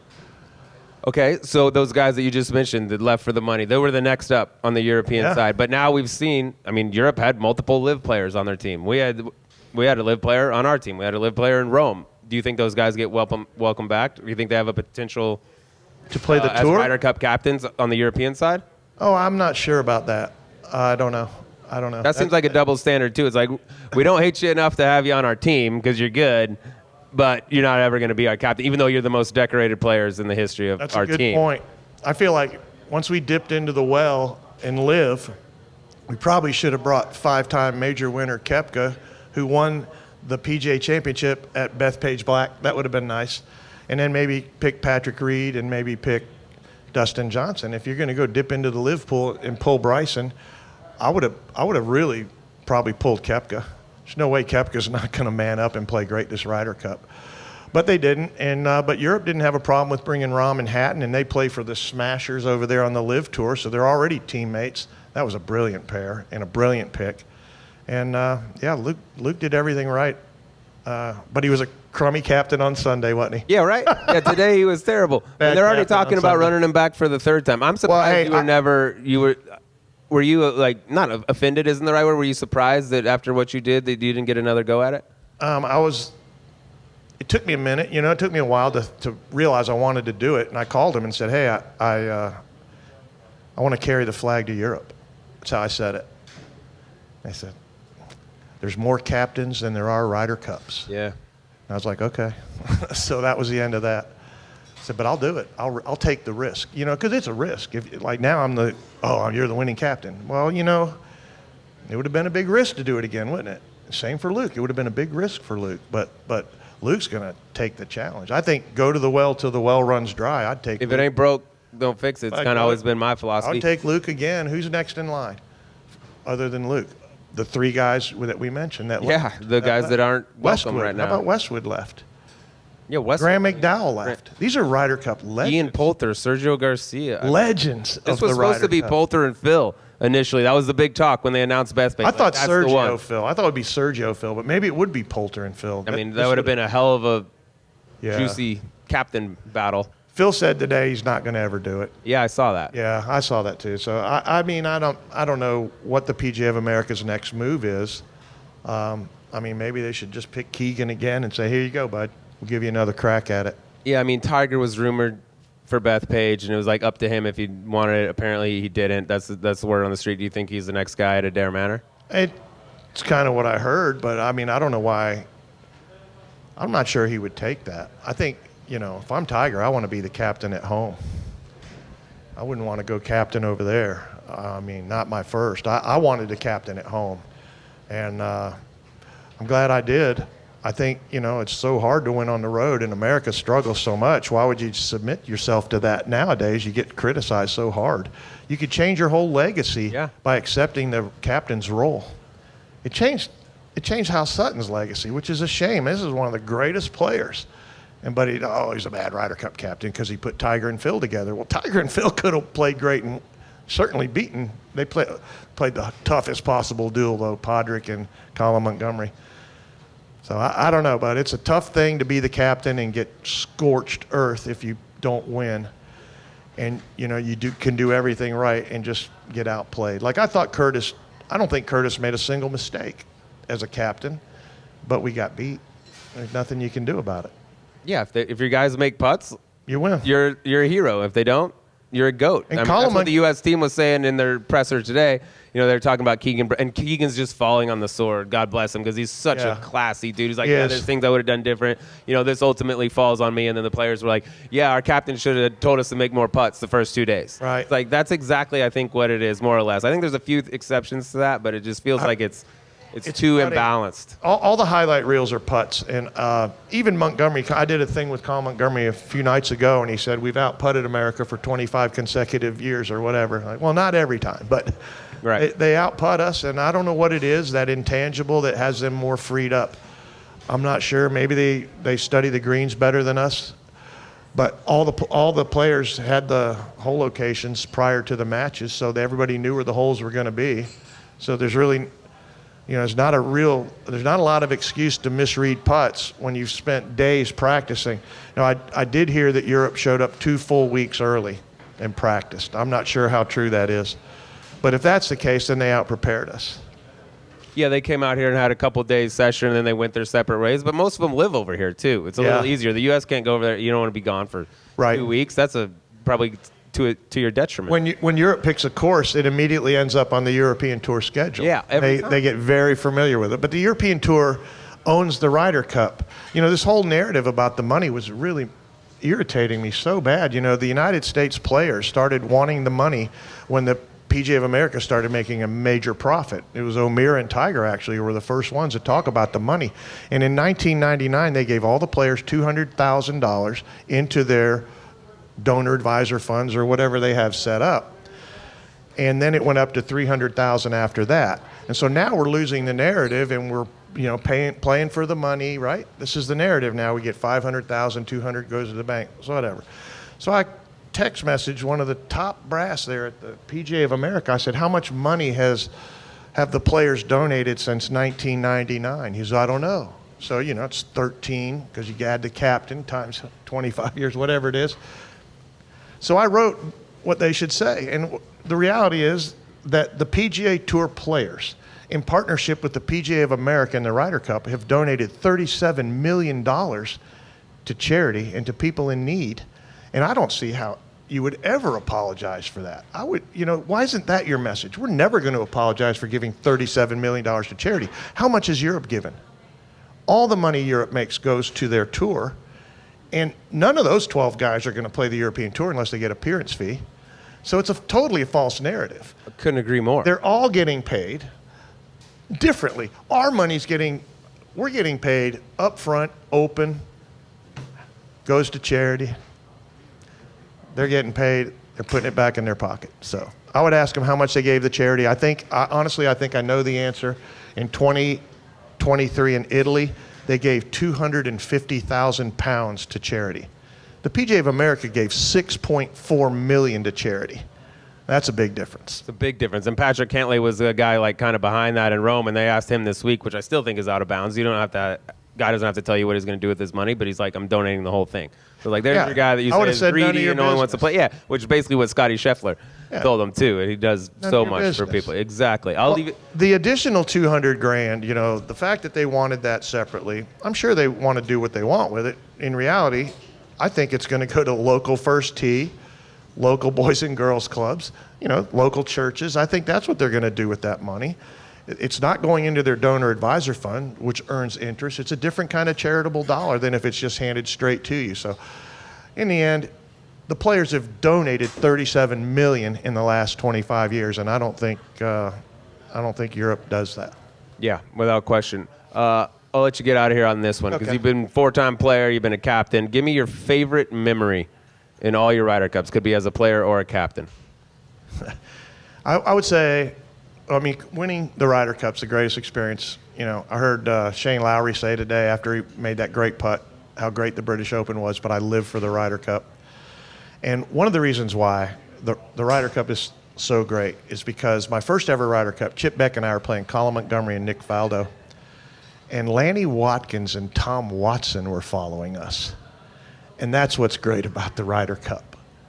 I looked up and I'm like, oh my gosh, that's Watson and Lanny following our every move. I was blown away. It changed the way I think about everything. We were bonded as a team. We're still bonded to this day because of Ryder Cup. It's just something we don't get to experience in an individual sport.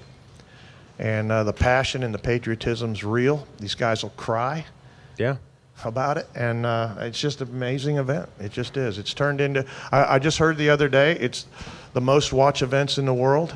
World Cup soccer, Olympics, and number 3 is the final day of the Ryder Cup. 600 million watched in 2008 when I was captain. So I would imagine it's quite a bit more. It's been some 17 years or so, 19 years or whatever it's been. I imagine it's way more than 600 million. I mean, it's the coolest event in golf, bar It none, is. and it just keeps getting bigger and bigger and bigger, and you're a big part of it. Yeah, and thank your name will always, hold high esteem in the Ryder Cup world. You've been a star. Well, I did something different. It was totally outside the box. It got our players engaged. We weren't as good a team, and for 1 week, they put it together and did their thing. And the fact that it was so unique and so different, I think it'll probably live for a long time. But the fact that no one's done it really much since is just disappointing. Yeah, absolutely, and hopefully they can get you back in the fold, and we can get this ship righted because we need it.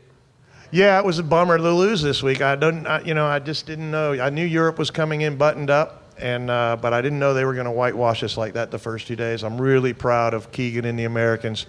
Whatever they did last night and this morning, they came out and they really put on a great show for us. Battled their asses off. Oh, it was Battled awesome. their asses off today. There was a point in time where I was like, this is actually going to happen. This is actually going to happen. And damn, they got close. But they showed some serious heart. It made it fun to watch because there was a time yesterday I was like, this thing's going to be over in 3 matches. I know. And it wasn't. It felt like it was going to be the most disappointing Ryder Cup in history. Yeah. And it turned out not to be that way at all. I'm happy for Keegan that they at least came me back too. and made it close because it was. Keegan worked hard, bud. He texted me. He was so invested and engaged in this thing, and I feel bad for him. I felt so bad yesterday. I wouldn't know what to say if that would have continued. Now I'm happy to call Keegan and say, you were awesome. I think it changed like the narrative around his like legacy as a Ryder Cup For captain. sure. If it would have been the worst blowout in history, it's like that's a tough one. But this one, and the way he's handled everything throughout, I think his legacy is pretty secure as one of the classiest guys, and I don't think he'll be remembered as like a failure of a Ryder Cup captain. Well, he may get another chance. You want a guy that's kind of got some experience, and he's got some experience. He's engaged with the players. I would certainly imagine that some of the same players are going to show back up for our next Ryder Cup team. And Keegan will be 41, which is way too young. But I don't know how the PGA of America thinks. Again, I hate that they skipped those 3 guys I mentioned, Justin Leonard, Stuart Sink, and David Toms. But, it is what it is. We have to win. We just have to go beat them on the road somehow. And I'm not sure how we get that done. Yeah, like you said, there's more Ryder Cup captains than there are Ryder Cups, but no matter what, you're going to be one of the all-time greats, my man. Appreciate your time. Thanks, Paul Drew. Azinger, big thank you to 5 Iron Golf and On Location. Appreciate your time, brother. All right, everyone. Thank you all for coming out. I'm Colton Oast. This is Drew Stoltz as well. We're host of Golf Subpar. And this live episode of Subpar is brought to you by On Location, the official travel package provider of the PGA of America and the Ryder Cup. Coming to you live from Manhattan at their 2025 Ryder Cup post-play event at 5 Iron Golf. That's right. We're hanging with fans, celebrating one of the biggest weeks in golf, and getting everyone hyped for what's still to come. Because after Bethpage, the Ryder Cup heads to Adair Manor in Ireland in 2027, where we'll probably get our ass kicked again. And trust us, you're going to want to be there. The best way to lock in your spot, place a fully refundable priority access deposit today at onlocationexp.com/subpar. That deposit gives you exclusive early pre-sale access before packages go on sale to the public, which means you'll have first pick of the most sought-after accommodations, hospitality, and experiences for this once-in-a-lifetime Ryder Cup. This is your chance to get closer than ever to the Ryder Cup with On Location's world-class experience at a venue as iconic as Adair Manor. So don't wait. Secure your front-of-the-line access now with a deposit that's 100% refundable. Head to onlocationexp.com/subpar for full details. That's onlocationexp.com/subpar. Subpar is not directly affiliated with the PGA of America or the Ryder Cup. All packages are provided by On Location, the official travel package provider of the PGA of America and the Ryder Cup. Full details and policies available at onlocationexp.com. Here we go. All right, Colin Montgomery, Tom Lehman. Also, the United States team is also not affiliated with the Ryder Cup at this moment. We're taking applications. Anyone under a 10 handicap, if you want to play at Adair Manor, submit here. Colin, Tom, though, it's a pleasure to have you all here. Mr. Montgomery, I know you're in a rather good mood right now. You can't stop smiling as your squad is up 11.5 to 4.5. Well, I have absolutely nothing to do with this, but at the same time, it's something very special. This is a record that we hold on Saturday evening. Now, who knows? I mean, if America come out and win the first 4 matches tomorrow, it's game on again.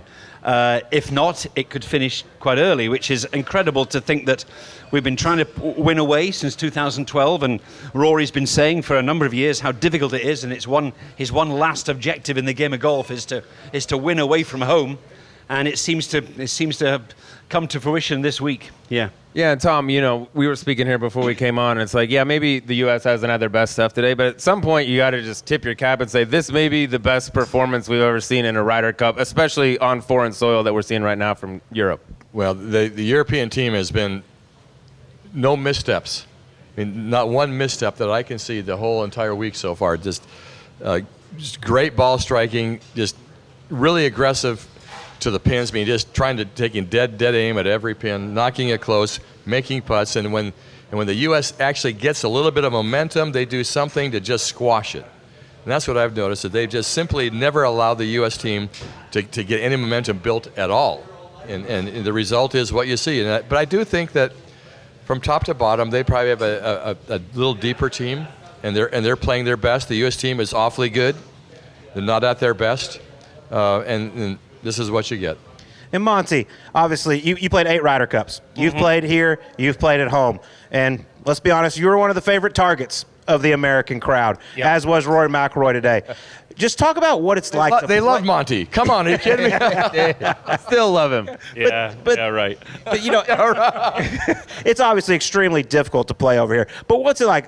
I thought it was very impressive how Rory and Shane Lowry performed, considering everything they had to deal with. And you know exactly how it is out there. Yeah, I mean, there was one particular shot at 16 there this afternoon that Rory had to say something to the crowd. I won't mention it here, but it was rude. And back to the crowd, got back to the shot and hit it stiff from 160 odd yards. That was impressive, I must admit, because normally after you've spoken to the crowd, which we're told not to do, because it you just don't answer back, because it's not personal. What happens from the crowd, it's not personal. You just have to put it to one side because your teammates are trying as well, so you can't let them down by losing it as such. But what he did there was fantastic at 16 to hit it stiff after the barracking that he had on the fairway there, or just in the semi-rough. But he's done very well. He's really primed for this event. As we said, he's our leader on the course now. He and Jon Rahm, really. And he's done particularly well, and he's played well. Tommy Fleetwood's done okay too. Yeah, our top 3 players have done particularly well. Yeah. And Rahm, Fleetwood, and McIlroy.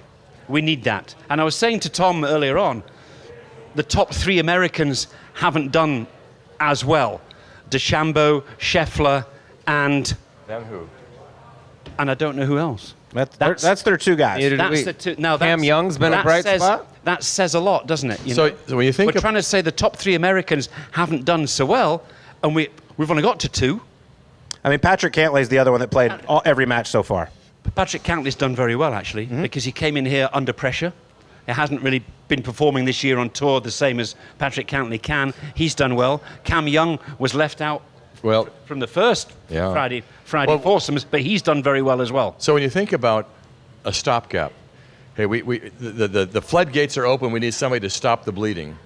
When you go on the European side, we got McIlroy, okay, and we got Fleetwood, we got Justin Rose, and we got Jon Rahm, and we got Tyrrell Hatton, and that you can go down the list quite a ways to find a guy who I would put in there to stop the bleeding if there was that kind of situation. With the U.S. team, I don't think there's quite that much confidence. I mean, I'm not sure you can go quite that deep. And I think so. I just think that the European team is at their best. The U.S. team is not at their best, and the result at this level of play is just kind of unavoidable. Well, it's just 1 or 2 shots, isn't it? I mean, it's not like it's just 1 or 2 shots. It's not 6 or 7 around. It's the 1 or 2 shots that have had to go in. The putts that had to go in by the Europeans have gone in, and as Thomas are rightly saying there, the momentum hasn't been allowed. No. If America have won a hole, damn, they're not going to win the next one. No. And get that momentum, and then other players of other matches see the scoreboard, they see it going red, and they go, hang on, okay, right, come on, lads, we'll fight. But it hasn't that momentum hasn't materialized in other games, feeding down from the first game down to games 2, 3, and 4. How much of this do you think is Luke Donald, who, by the way, if they end up winning tomorrow, is going to go down as one of the greatest Ryder Cup performers, player, and captain ever? How much of this do you think is Luke Donald, the pairings he's putting out, the preparation they put in, and how much is it just out of his hands and his players just happen to be at the top of their game right now and the U.S. is not? Well, I think we've been very wise in keeping our captain from Rome. We haven't had to start again with a new captain and sort of bleed him into the role. So that was a very wise move to keep the captain that won it in Rome. And also the consistency's there with the team. 11 of that team that won in Rome are playing here. We just got a twin brother that's been... Yeah, and he's not even playing. And he's not even playing. Yeah. So the consistency and the continuity is there on the European side. So we're fortunate there. Every Ryder Cup that Luke Donald has been involved with, I think he played 3, he's captained 1, and he's about to win again, say. I mean, that's 5 out of 5. I mean, that is really up there with anybody. I think he's 70% win percentage as a player, too. player. Like one of the top, if not the top, right, winning percentage, points-wise? Yeah. With a certain amount of matches. Go down as maybe 1A guy in European Ryder Cup history after this. But for both of you, I think, especially over here in the United States, like the media is going to make a lot out of Scottie Scheffler's performance this week. He's 0-4. He's the best player in the world, and it's not even up for debate. But to go out there and go 0-4, like I ran some numbers. He's played 66 holes this week. His opponents are 32 under par in 2 days. Like, he's not playing bad. He's running into buzzsaws every day. His 2, we call it alternate shot. You call it foursomes, which is by far the most difficult format. Yeah. He's played 2 matches. The opponents have been 7 under and 6 under through 16 holes. I mean, there's not much you can do when people play like that. So repeat that stat. 66 holes. His opponents are 32 under bar. You can't beat that. No. You can't beat that. No, I mean, his opponents are birding every second hole. Yeah. Right. I mean, And we're talking foursomes golf as well. Yeah. Right. Which are I can understand that in 4-ball, but not in foursomes. That's incredible, isn't it? The standard of golf that we've been played. And we're not playing a pitch and putt course here. We're playing Bethpage Black, right? We're not, it's not set up a little easy. Yes, it's set up, not like the US Opens, but still, it's got to be done. You've got to hole out. You've got to hole the absolutely. putts. Yeah. So today, I think, on the 10th hole today, I think it was. I think Sam Burns didn't hit a very good approach. He had about a 45-footer, and he made it across the green for a 3 on 10. And then Fitzpatrick, from 35 feet, right on top of him, boom. Yeah. So that's the story of the Ryder Cup this week. Absolutely. Is that the European team has never let the U.S. team get loose. Yeah. And the crowd, therefore, has never really gotten loose behind them. It's been quiet. I mean, and they've never had a chance to really get on a roll ever. Yeah. And it's not because it's all bad play. No, you cannot beat 32 under 66 holes. I mean, you brought up that example. I'll go back to yesterday. Ben Griffin makes a 60-footer on the 7th hole. Justin Rose steps up in front of him from 40 feet, buries it. You go to 16, a match that involved John Rahm and Scotty Scheffler, which was very tight coming down the stretch. Scotty Scheffler makes a 30-footer. John Rahm right behind him, 25-footer. Like every single time, like y'all said, the Europeans have had an answer this week. Yeah, I think you've just got to say that whatever Luke Donald's done, whatever the European team have done, they have played. Here's me taking America here in Manhattan, but the European team have played better than the American team. Yeah, and you have to say, well, hats off to them. Mm-hmm. You know, they've played better, and that's what it is. Hats off for sure. Hats off for sure. Eventually, you've got to say, well played. Yeah. Yeah, and if they go out tomorrow and do what I think we expect them to do, this may go down as the most brilliant Ryder Cup performance by a single team in history. Possibly. I don't know. I don't know. There's some good ones, but they could be good ones. The performance in Ireland was, talk about putts going in the hole. Oh, we had two in a row, 2004 and 2006. That were the same result. One away from home in Detroit at Oakland Hills in 2004, and of course Tom's captaincy in 2006 when we hold everything. At the K Club. Even to the point, even to the White Monty, where you hit it in the water. I did. On number 11. I did. It landed in the pond, hit a rock in the bottom of the pond, and bounced on the green to about 15 feet, and you made a 3. I did. I'm very sorry. Sounds like he's really over it. Yeah, I'm really over. Yeah, he's not bitter at all. The leprechauns aren't afraid of the water, are they? I haven't slept since. Not at all. No. But Tom, I'll ask you because you're it wasn't as bad as what it is this year, but y'all were down quite a bit heading into Sundays when you were captain. What's your message to the team? What's Keegan's message to the team going to be tonight? I think we were 5 down. Okay, they're 7 down. That's a taller order. So really, it's all about pride at this point. So if I were in that team room talking to those guys, and it was my message, I would simply remind them of who they are. It's this is who you are. You guys are number 1 in the world rankings. You guys are major champions. You guys are guys who are coming out on tour, and you're rookies, and you're winning tournaments, and you're 3-time All-Americans in college. You are Ryder Cup team members. You are whatever they are. I would remind them of just exactly who they are, because it's easy to forget in this kind of moment when you're so defeated of who you are.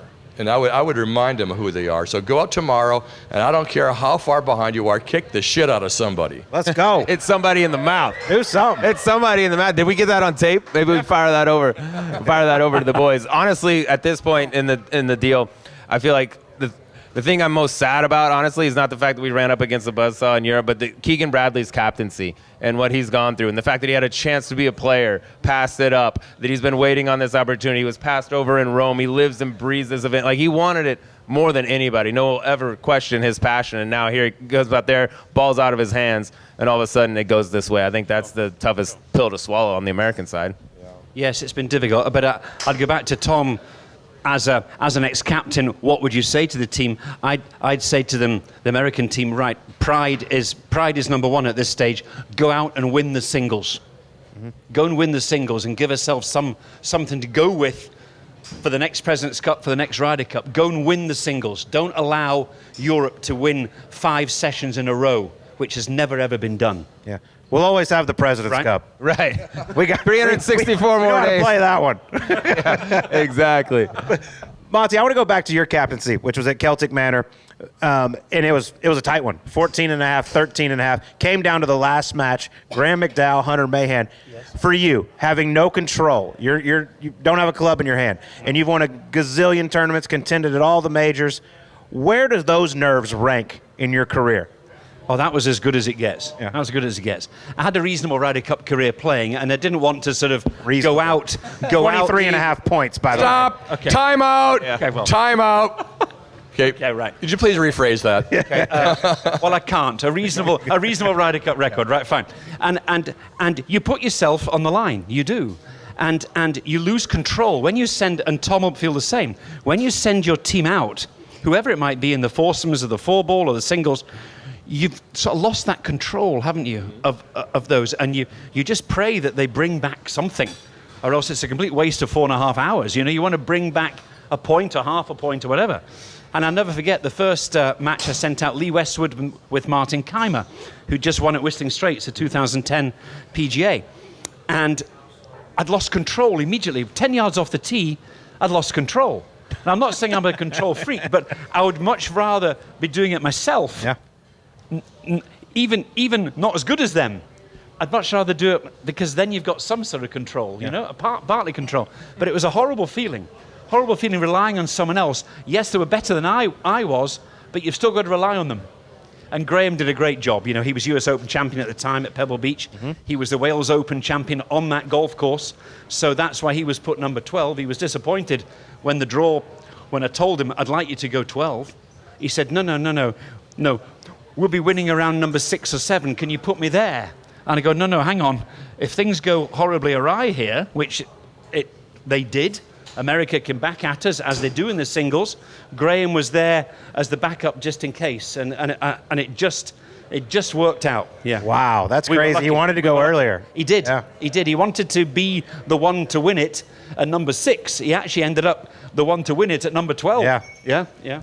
All right, this one's for both of you, Tom. I'll start with you because you guys have so much experience playing, being captains in Ryder Cup. If I just say the words Ryder Cup, first memory that comes to mind, could be as a player or a captain. What is it? So one of my favorite, Monty, I'm sorry. One of my favorite memories is my very first Ryder Cup.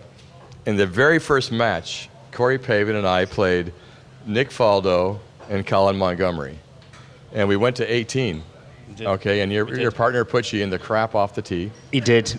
Nice fella he is. And you pitched it back into the fairway. And then he kind of pitched it into the back right bunker. He did. And you hit a nice bunker shot to about 4.5 feet, right? Meanwhile, Corey was on the tee, that's alternate shot, and he hit his tee shot for him. You know, Corey's not long, and it was raining sideways, and he kind of squeezed one down the right side in the first cut of rough, and I hit a 5-iron on the front of the green, and we ended up making a par and beating you guys. So You did. So when I think about Ryder Cup moments, because for me, for me, you always wonder, like, am I capable of dealing with the Ryder Cup pressure?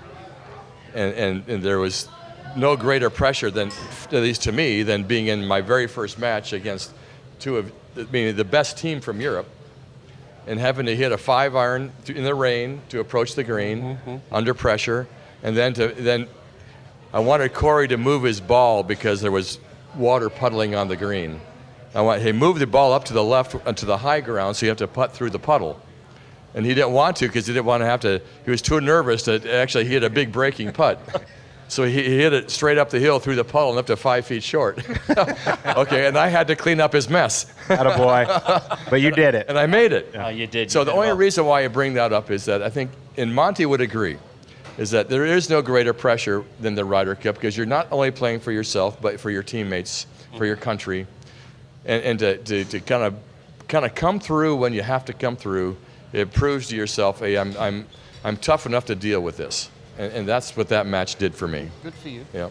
What would be your favorite, Monty? Memories? Or your first? Well, Sorry, your first. Well, my first experience of the Ryder Cup wasn't playing. I went down, we lived in Yorkshire, which is about 200 miles north of Walton Heath, 1981. And I went down with my brother to to watch the Ryder Cup in 1981. I was 17, and I was watching the best American team that's ever been assembled. I think Bruce Litsky was the only one that wasn't a major champion at the time. It was before the world ranking started in 84. So, but I'm sure that 12 would have been in the top 20, all of them, in the world rankings at that time. It was incredible. Nicklaus and Watson, and we can go on and on.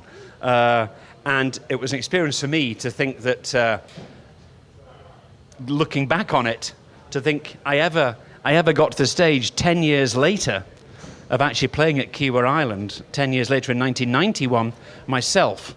I could never have imagined playing in that Ryder Cup, having seen the standard of play and the icons of the game, really, all the Hall of Famers that were there playing in that Ryder Cup. I couldn't believe that I could be part of this history that has become the Ryder Cup. So that was my first memory of it. Yeah. Well, you were a massive part of it, playing 8 times, captain as once. And I think, a lot gets lost with what happened out there today, how the gallery can be disrespectful. But at the end of the day, like, all 24 players respect each other a lot. And one of my first memories of the Ryder Cup was 1999 at Brookline, where y'all made the amazing comeback. But what Payne Stewart did with you on the 18th hole, which is about as classy as it gets. Oh, very much so. We had a hell of a battle. Payne Stewart and I was 3 up early on, and he got it all back. We're all square playing 17. It was a real great game, and I really respected his patriotism. And it was such a shame that 2 months later he's not with us. It was a terrible tragedy, and someone that we do think about when the Ryder Cup comes. I do. The last person to play him in the singles, it was just a tragedy, but it was a fabulous game. And what happened at the last hole, picking up my marker, in theory, conceding the game, conceding the match after we'd battled so hard for 4 hours between us, playing chess together to try and get to that winning position. And he was a gentleman. That's awesome. A patriot, which I love, because I'm a very proud Scot, a very proud Brit, and I love this patriotism of America. I love the way that your flags fly. I love the way that your anthem is played, much more than we are at home. And I just wish we were as patriotic as you Americans are. I think it's awesome. Great. Can I add to that story? Absolutely. Okay, so Saturday night, which is always a big night, I'm sure, for both teams, Payne was walking around our team room, and we tend to have a lot of open dialogue that night, people talking very freely about their, whatever's on their mind, and it can be quite emotional. And he was wearing this red, white, and blue Stars and Stripes Uncle Sam top hat. Okay, you can imagine Payne. He's got sweats on, he's got this top hat. And I said, you ought to stick that hat in your bag, because tomorrow there's no doubt in my mind that we're not going to come back and win this thing. I mean, we're absolutely going to win. And you can wear that thing down the 18th fairway, and the people will love it. He goes, yeah, that's a great idea. That's a great idea. So he stuck it in his bag. Well, the match is over. I mean, the Ryder Cup is over, right? And we're going down 18, and it's a madhouse. People are running past you. It says people sprinting past you guys, and you have to fight your way to the 18th green. And Payne gets up there, and he concedes the match. That's who he is. Never put on the hat. Never put on the hat. And I remember asking him later, like that night, later on, like, you had the hat in your bag. You said you were going to put it on. Why didn't you? What do you suppose the answer was? Wouldn't have been right. Been disrespectful. I couldn't do it to Monty. Yeah. I could not do that to Monty. I respect him too much. I respect the game too much. I didn't want to disrespect Colin Montgomerie. Did you know that, Monty? Did you know that story? No, I did not know that. I didn't know that story either. That's the first time I've heard that, and that was 1999. We're talking, 26 years ago, and amazing. Yeah, amazing. Wow. But that's the person that Payne Stewart was. Yeah, Amen. Absolutely. Amen to that. One of one for sure. Staying on Brookline for a moment. Do you got the shirt? You got the shirt. You know what? I got the shirt. Where is it? My son-in-law looked for it because he wanted to wear it this week. Couldn't find it. So I maybe that's the reason why we're struggling. I don't know. That shirt was a special shirt. That's Ooh, a boy. special one. Do not lose that. I want to know what got passed over that they chose. Yeah, we're going to wear that one. Go with this one. That must have been some ugly stuff that got passed over. The idea was good. Every winning team was on that shirt. Hey, we should run out in those tomorrow, maybe. Channel a little of that Nothing's gonna magic. hurt. We're going to need 2 of them.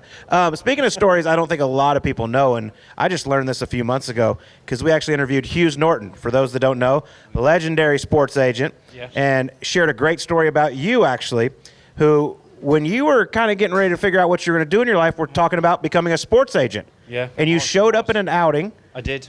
and I think you showed up a little late, showed up at the back 9, didn't even have your clubs. No, yeah. Went out and shot 29, and they said, "Why are you wanting to represent people? We need to be representing you." Exactly, that was it. The 2 hours, it was at Turnberry. It was at Turnberry Golf Club, now Trump Turnberry. And it was the day after the 1986 Open that Greg Norman had won at Turnberry. And the pins are in the same location as the word. You know, you play after the Monday afterwards. And I joined them on the back 9. I was asked to join them at the Lighthouse at the 10th at Turnberry. And I played in with them, and it was a job interview. Yeah. I wanted to be an agent. You know, I wanted to manage the likes of, well, the big 3 was still playing. Nicholas Palmer player. There was Floyd. There was Nick Price. There was the Normans of this world. Faldo, Langer, Seve. It was great. All IMG clients, and I thought this was great. So yes, as you so rightly say, I hold a couple of shots. I chipped in. I putted. You know. Anyway, cut long story short. Yes, I came back in 29. And they said, "Well, you're not going to work for us. We're going to work for you." Yeah, that was amazing. Yeah. And it changed. That's why I'm sitting here today. Imagine if you shot 38. Well, I mean, God. Yeah, you would have been a hell of an representing our agent. podcast. We'd have a lot more Ryder Cups, maybe, to our name. I don't want to imagine. I don't want to imagine. Go get my car. It's waiting outside. Yes, sir. 20%. Are you out of your mind? The Payne Stewart conversation reminded me of this question that I wanted to ask you guys, because you've been, like I said, players, captains, in a lot of locker rooms. One locker room guy, best locker room guy that stands out that you were either on a team with or were a captain for. Well, I'm going back to Payne Stewart again. Yeah. He was the guy. He was the guy. He controlled the music. So he showed up with the playlist, right? And he had the boom box, and his playlist was a great playlist. And he was not afraid to share what was on his heart. So that night, you know, at Brookline, we typically kind of go around and we just talk about what means so much to us about the week. You know, and whether you're winning or losing, it's like, this week has been an amazing week. What about this week is so significant to me? And so he talked about his dad and how his dad had passed away, his dad wasn't there, and how much he wished his dad could have been there to be a part of that week. And he was, you know, in between sobs, you know, talking about his father. And that was kind of so you talk about locker room guys, it's like he was unafraid to laugh, he was unafraid to cry, he was, you know, and you need somebody like that. You know that. You need somebody like that in the locker room who is on the course playing, competing. You know, you need that kind of passion and authenticity, you know, I think, to bring teams together. And Payne was, without question, that way. Interesting. If you go back to the locker room, I suppose there's only one guy that I could say was Seve Ballesteros. Yeah. And he was our leader. He was the most passionate man that and it's a terrible somber, we're talking about 2 guys that aren't with us right now. You know, Seve and Payne Stewart both taken far too early. But Seve was our passionate leader. He had the energy. We were playing for him. Mm-hmm. Everybody was. Faldo was. Lyle was. Langer was. Woozy was. We all were playing for one guy, for Seve. It was his Ryder Cup, and we wanted to win for him. And especially in 97 when he captained us, all I can say was a bit of a nuisance, to be honest. When he captained us, he was everywhere. He was everywhere. There was tunnels underneath Valderrama, and he used to use the maintenance tunnels under Valderrama Golf Club to appear from nowhere. Oh, God, he's here again. Oh, my God, you know. And, of course, he was only 41, Seve. So he wanted to, as captain, he wanted to play the shots for us all. And he was better than us all around the greens anyway. So he said, well, by all means, Seve, you take my club, you know, but unfortunately you can't, you know, to chip and putt for us. But he was the reason, from 1977 onwards, when Europe joined the Ryder Cup story, Seve was the reason, you know, and he's to this day, I was in the team room yesterday down at the club there at Bethpage. Pictures of Seve everywhere. And I'm sure you'll find, and I hope so, you'll find that in 25 years' time, there's still pictures of Seve in that team room of ours, and what passion that he brought to the Ryder Cup, and what he meant to us as Europeans. Yeah, those are two good answers. Yeah. Two good answers. That's right so there. cool. But seriously, can't thank you two enough. On location, 5-iron golf, for us allowing us to be here. The Ryder Cup is so special. In my opinion, it's the greatest event in sports, and y'all two have played a huge part in it over the years. And it's been an honor to sit down with both of you and hear some of y'all's stories. Thank you so much for joining us. not at all. Thank you. Thanks, Cole. Thank you for the time. All right, let's get this thing started. We're here to recap day one of the Ryder Cup, and what better way to do it than with a Ryder Cup legend who is probably in a pretty good mood today after day one. We got Tony Jacklin joining us, 7-time Ryder Cup participant, captain 4 times, just an absolute legend. Tony, thank you for joining us. How we doing? Pleasure, Cole. I'm fine. Doing just fine, yeah. Very happy with the result today. I bet you are. European standpoint. Yeah, 5.5 to 2.5. It's been a long time since anyone's won on foreign soil, but the Europeans are looking really good after day one. As a guy who's done it all, can you just explain a little bit why it is so difficult to win on the road in the Ryder Cup? Well, I mean, obviously the home crowd is a big thing, but getting ahead as they did today really quietened the home crowd. And, people started to leave early afternoon. I mean, they could see the sort of inevitability of it. And, they really did get off to a fast start this morning. And so the crowd were very subdued, I thought. Had they not got off to that fast start, it could have been totally different. So, but it was what it was, and it is what it is. And if America doesn't get off to a pretty fast start tomorrow morning, this thing could all end quite quickly. Absolutely, but I just want to go back to 1987 real quick, because you were captain when Europe won on American soil for the first ever time. How important was that, and how much did that mean to you? Well, it meant the world. I mean, it was the greatest week of my life. My majors were, from a personal accomplishment point of view, very important, but being involved with the 12 guys and but one of the really interesting things about Muirfield Village and where we were, Jack had hosted 11 memorial tournaments by 1987. And the bulk of the crowd, believe it or not, were memorial tournament spectators. And I'll never forget, because we went over there determined, we won in 85, which gave us some momentum to do something very special. But that memorial crowd were not as enthusiastic as Jack would have liked them to be during that. And I'll never forget seeing him and the manager, who's not with us anymore, but what a great guy he was, John. Anyway, they were running around the clubhouse, Jack saying, we've got to get these people involved, and they started handing these little flags out to all the PGA members. But it was like, closing the gate after the horse had bolted. We were already off and running. And it was a significant difference. It really did make a big difference, the fact that the gallery were reluctant. There was a reticence in them to not get over-enthused about the American team. And in the end, it cost them. So. Yeah, well, absolutely. And I mean, a lot of people credit you for changing the Ryder Cup. One, you brought Seve Ballesteros back, which obviously he was a much different character, and we've got one of those on the American team right now in Bryson DeChambeau. How did you go about handling a guy that was a little different than the rest of them? Well, Seve, I was interested actually to hear Brandel Chambly saying that, DeChambeau would be a difficult guy to captain. And you know, I don't know Chambly, but I mean DeChambeau very well. But I can understand what he meant by that statement. In Seve's case, Seve was committed to Europe needing to win this thing. And we were good friends, and I talked to him very personally about everything.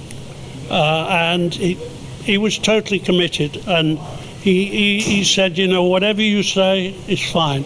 I actually tried to involve him once or twice in pairings, and you know, and he said, "You do it. You're a good captain. You're a great captain. You do it." And he left it to me, and I used him big time. You know, whether it was in the team room, I could ask him anything. I could, you know, go and give him a shoulder rub, you know, and tell him how well you think he's swinging, you know. And he would be right there, you know, we'll play good today. And he was incredible. And so it was a two-way street as far as we were concerned. He was an amazing guy, and he had a passion for the event. Absolutely. Well, it's a pleasure to welcome Claude Harmon also to this very special live edition What's up, of Colt? Subpar at On Location. Hi, Claude. Hey, the 73rd ranked golfer in the world played pretty good today. Yeah, he did. He's pretty good. We'll get to that in a second. I want to ask Mr. Jacklin one more thing, though, because through playing 7 Ryder Cups and captaining 4, could you ever imagine the Ryder Cup would turn into what it is today? I mean, it's a spectacle out there. You probably weren't doing too many podcasts back in your day after play. I mean, somebody was saying 2 days ago, we did a captain's meet and greet at one of the courses, and somebody said, "Oh well, the caddies are even involved in the sort of some of the decision making." I said, what? I said we weren't allowed to take our caddies with us before 1983, so that was one of the things that was a bit different. Hell, I mean, this thing has grown beyond. I just can't believe it. But it proves that people love team. They love to get behind team. Yeah, individuals they admire and all the rest of it. But when it comes to a team thing, look at soccer. I mean, I'm not a big soccer fan. I used to be when I was a kid.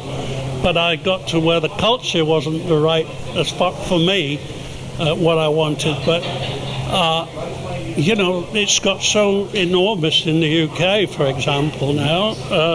People are passionate about it, and they get doubly passionate about this thing when it comes to, you know, playing for your country. And of course, all that my last Ryder Cup as a player was 79. Which was the first European match. And we only had 2 representatives from Europe in that team. That was Garrido and Seve. And subsequent to that, we've had, I think, 15 different European nations involved, you know, whether it's Norway or Sweden, whatever. I mean, it's mind-blowing. And golf has expanded in all those countries because of these individuals. Langer, obviously, you know, was a leader in Germany.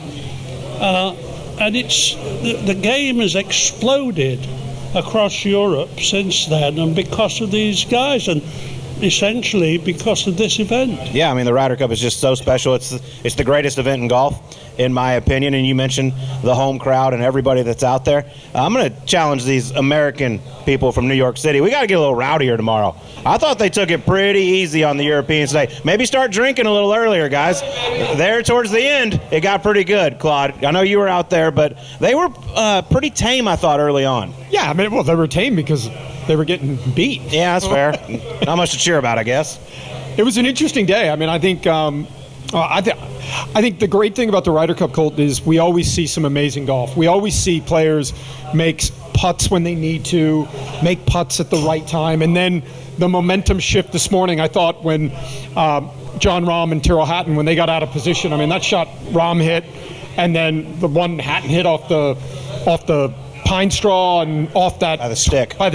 I think that really changed the momentum. And I think the great thing, and Tony, you know this as a player and as a captain, I think it's about momentum shifts. And if you can ride that momentum shifts, if you can come into foreign soil and quiet the crowd, or you can get the crowd going, but there's always those turning points to where all of a sudden something happens, and then it seems like there's a cascade effect to the other matches, and you can see it coming.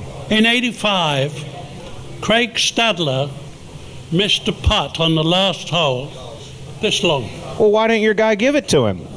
Because it was this long. That completely shifted his work, the momentum.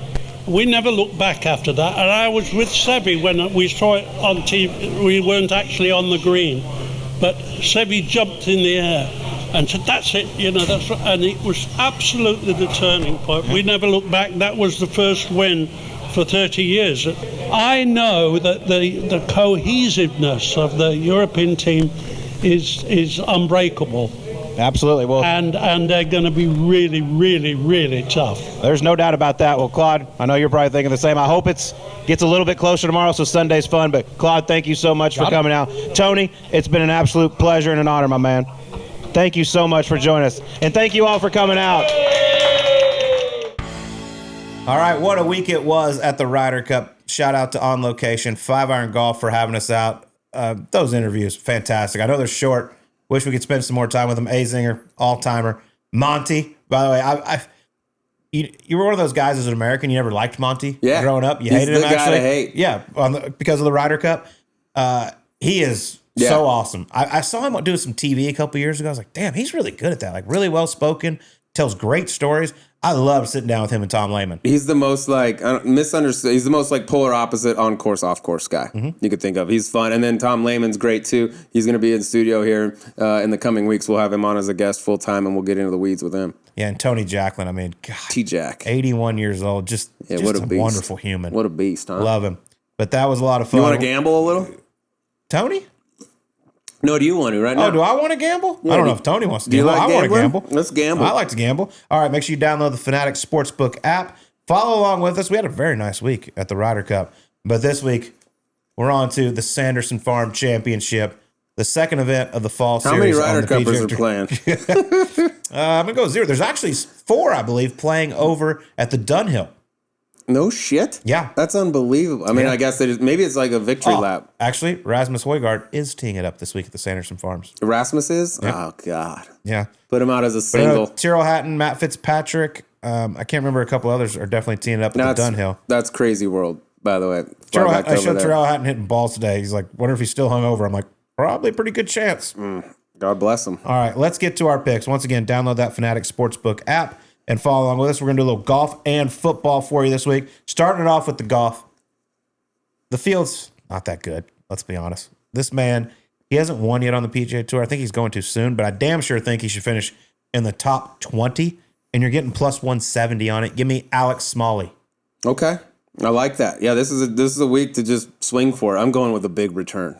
Big return here this week. Got plus 400 Oh, Jesus. on this one. This is a man who has played in Ryder Cup, played in President's Cup, didn't have his best stuff this past year, been working hard in his game. I fully expect him to find it. I don't expect him to be down for long, but Max Homa top 10 plus 400 in that field. I think that's pretty damn good. I mean, if he goes out there and plays the way he can, like he should, I have to feel he was a little motivated sitting at home watching the Ryder Cup after being there in Rome and playing. What do you go 4-1 in Rome? He and Cantlay were our best. I mean, and also he just after the year he's had give me a clean break. It's like when you have a shitty front nine and you're like, all right, back nine, like reset. This is kind of that for him. All right, let's get to some football here. I think we're both staying in the college football world. And this game, I mean, it's still got a lot of hype, but it looked like going in, you could have 2 undefeated teams, restore the rivalry that was Florida State and Miami. Florida State is coming off a devastating loss to Virginia, where I'm pretty sure one of the receivers just got trampled by the entire That was the most aggressive Virginia campus. I mean, good God. That was the most aggressive field storming I've ever seen. But they are at home with Miami coming in. Miami's riding high right now. They think they are back to the U. Florida State catching 4.5 at home. Ooh. Give me the Seminoles. Hungry coming off the loss. That was a game as a kid that I used to like. Yeah. That was like my favorite game to watch. And They now really liked now each it's other. back to mattering again, By the which way, is cool. here are the things that'll be said at that game. Yeah, why don't you go ahead and get down there and tell me where how you think the American fans are. I mean, God dang. I'm going to go with a league that I really never watched play that much football at all. But you just mentioned them, and this is the ACC. Virginia, coming off that win, they're scoring a lot of points right now. Actually, their quarterback, former TCU kid, transfer, but they're catching 7.5 against Louisville, and I've been betting favorites like every week, I feel like, so far. Hopefully they're not a little like, hungover celebration, all that stuff from the big win last week, because that was monstrous. But give me 7 and a hook. All right. Louisville. There you have it. Well, as you said, we've got to thank Zone once again Yes. for that awesome party they put on for us. That was so much fun to be at. The crowd showed up. The drinks were going. Food was out there. Music. Woo. What a time. T-Squared. That place was awesome. Huge shout out to Zone, and warning, this product contains nicotine. Nicotine is an addictive chemical. Underage sale is prohibited. Listen, when I need to dial things in on the course, I go with Zone nicotine pouches. Why, Colt? 1, longer, stronger nick intensity. The others aren't even close. 2, better flavors. And 3, they last longer, and they're more comfortable than any other pouch out there. My go-to is the 9 milligram spearmint, but they make 7 flavors, both 6 and 9 milligrams. They are a game changer. 20 pouches per can versus the 15 the other guys offer. This is a no-brainer. I do not go anywhere without at least 1 can of Zone in my pocket. If you want Zone pouches at a discount and mailed right to your door, head to nicokick.com, NICOKICK.com. Enter code SUBPAR20 at checkout for an additional 20% off. Can't beat that. Hell yeah. Can't beat that. Love that. All right, that's going to do it for our Ryder Cup Good week, recap buddy. show. All eyes now. We're on the President's Cup. We're focused on the President's Yeah, Cup. let's get that one figured out. It was Darren Manor for everything. All right. Y'all have a good one. We'll talk to you next week.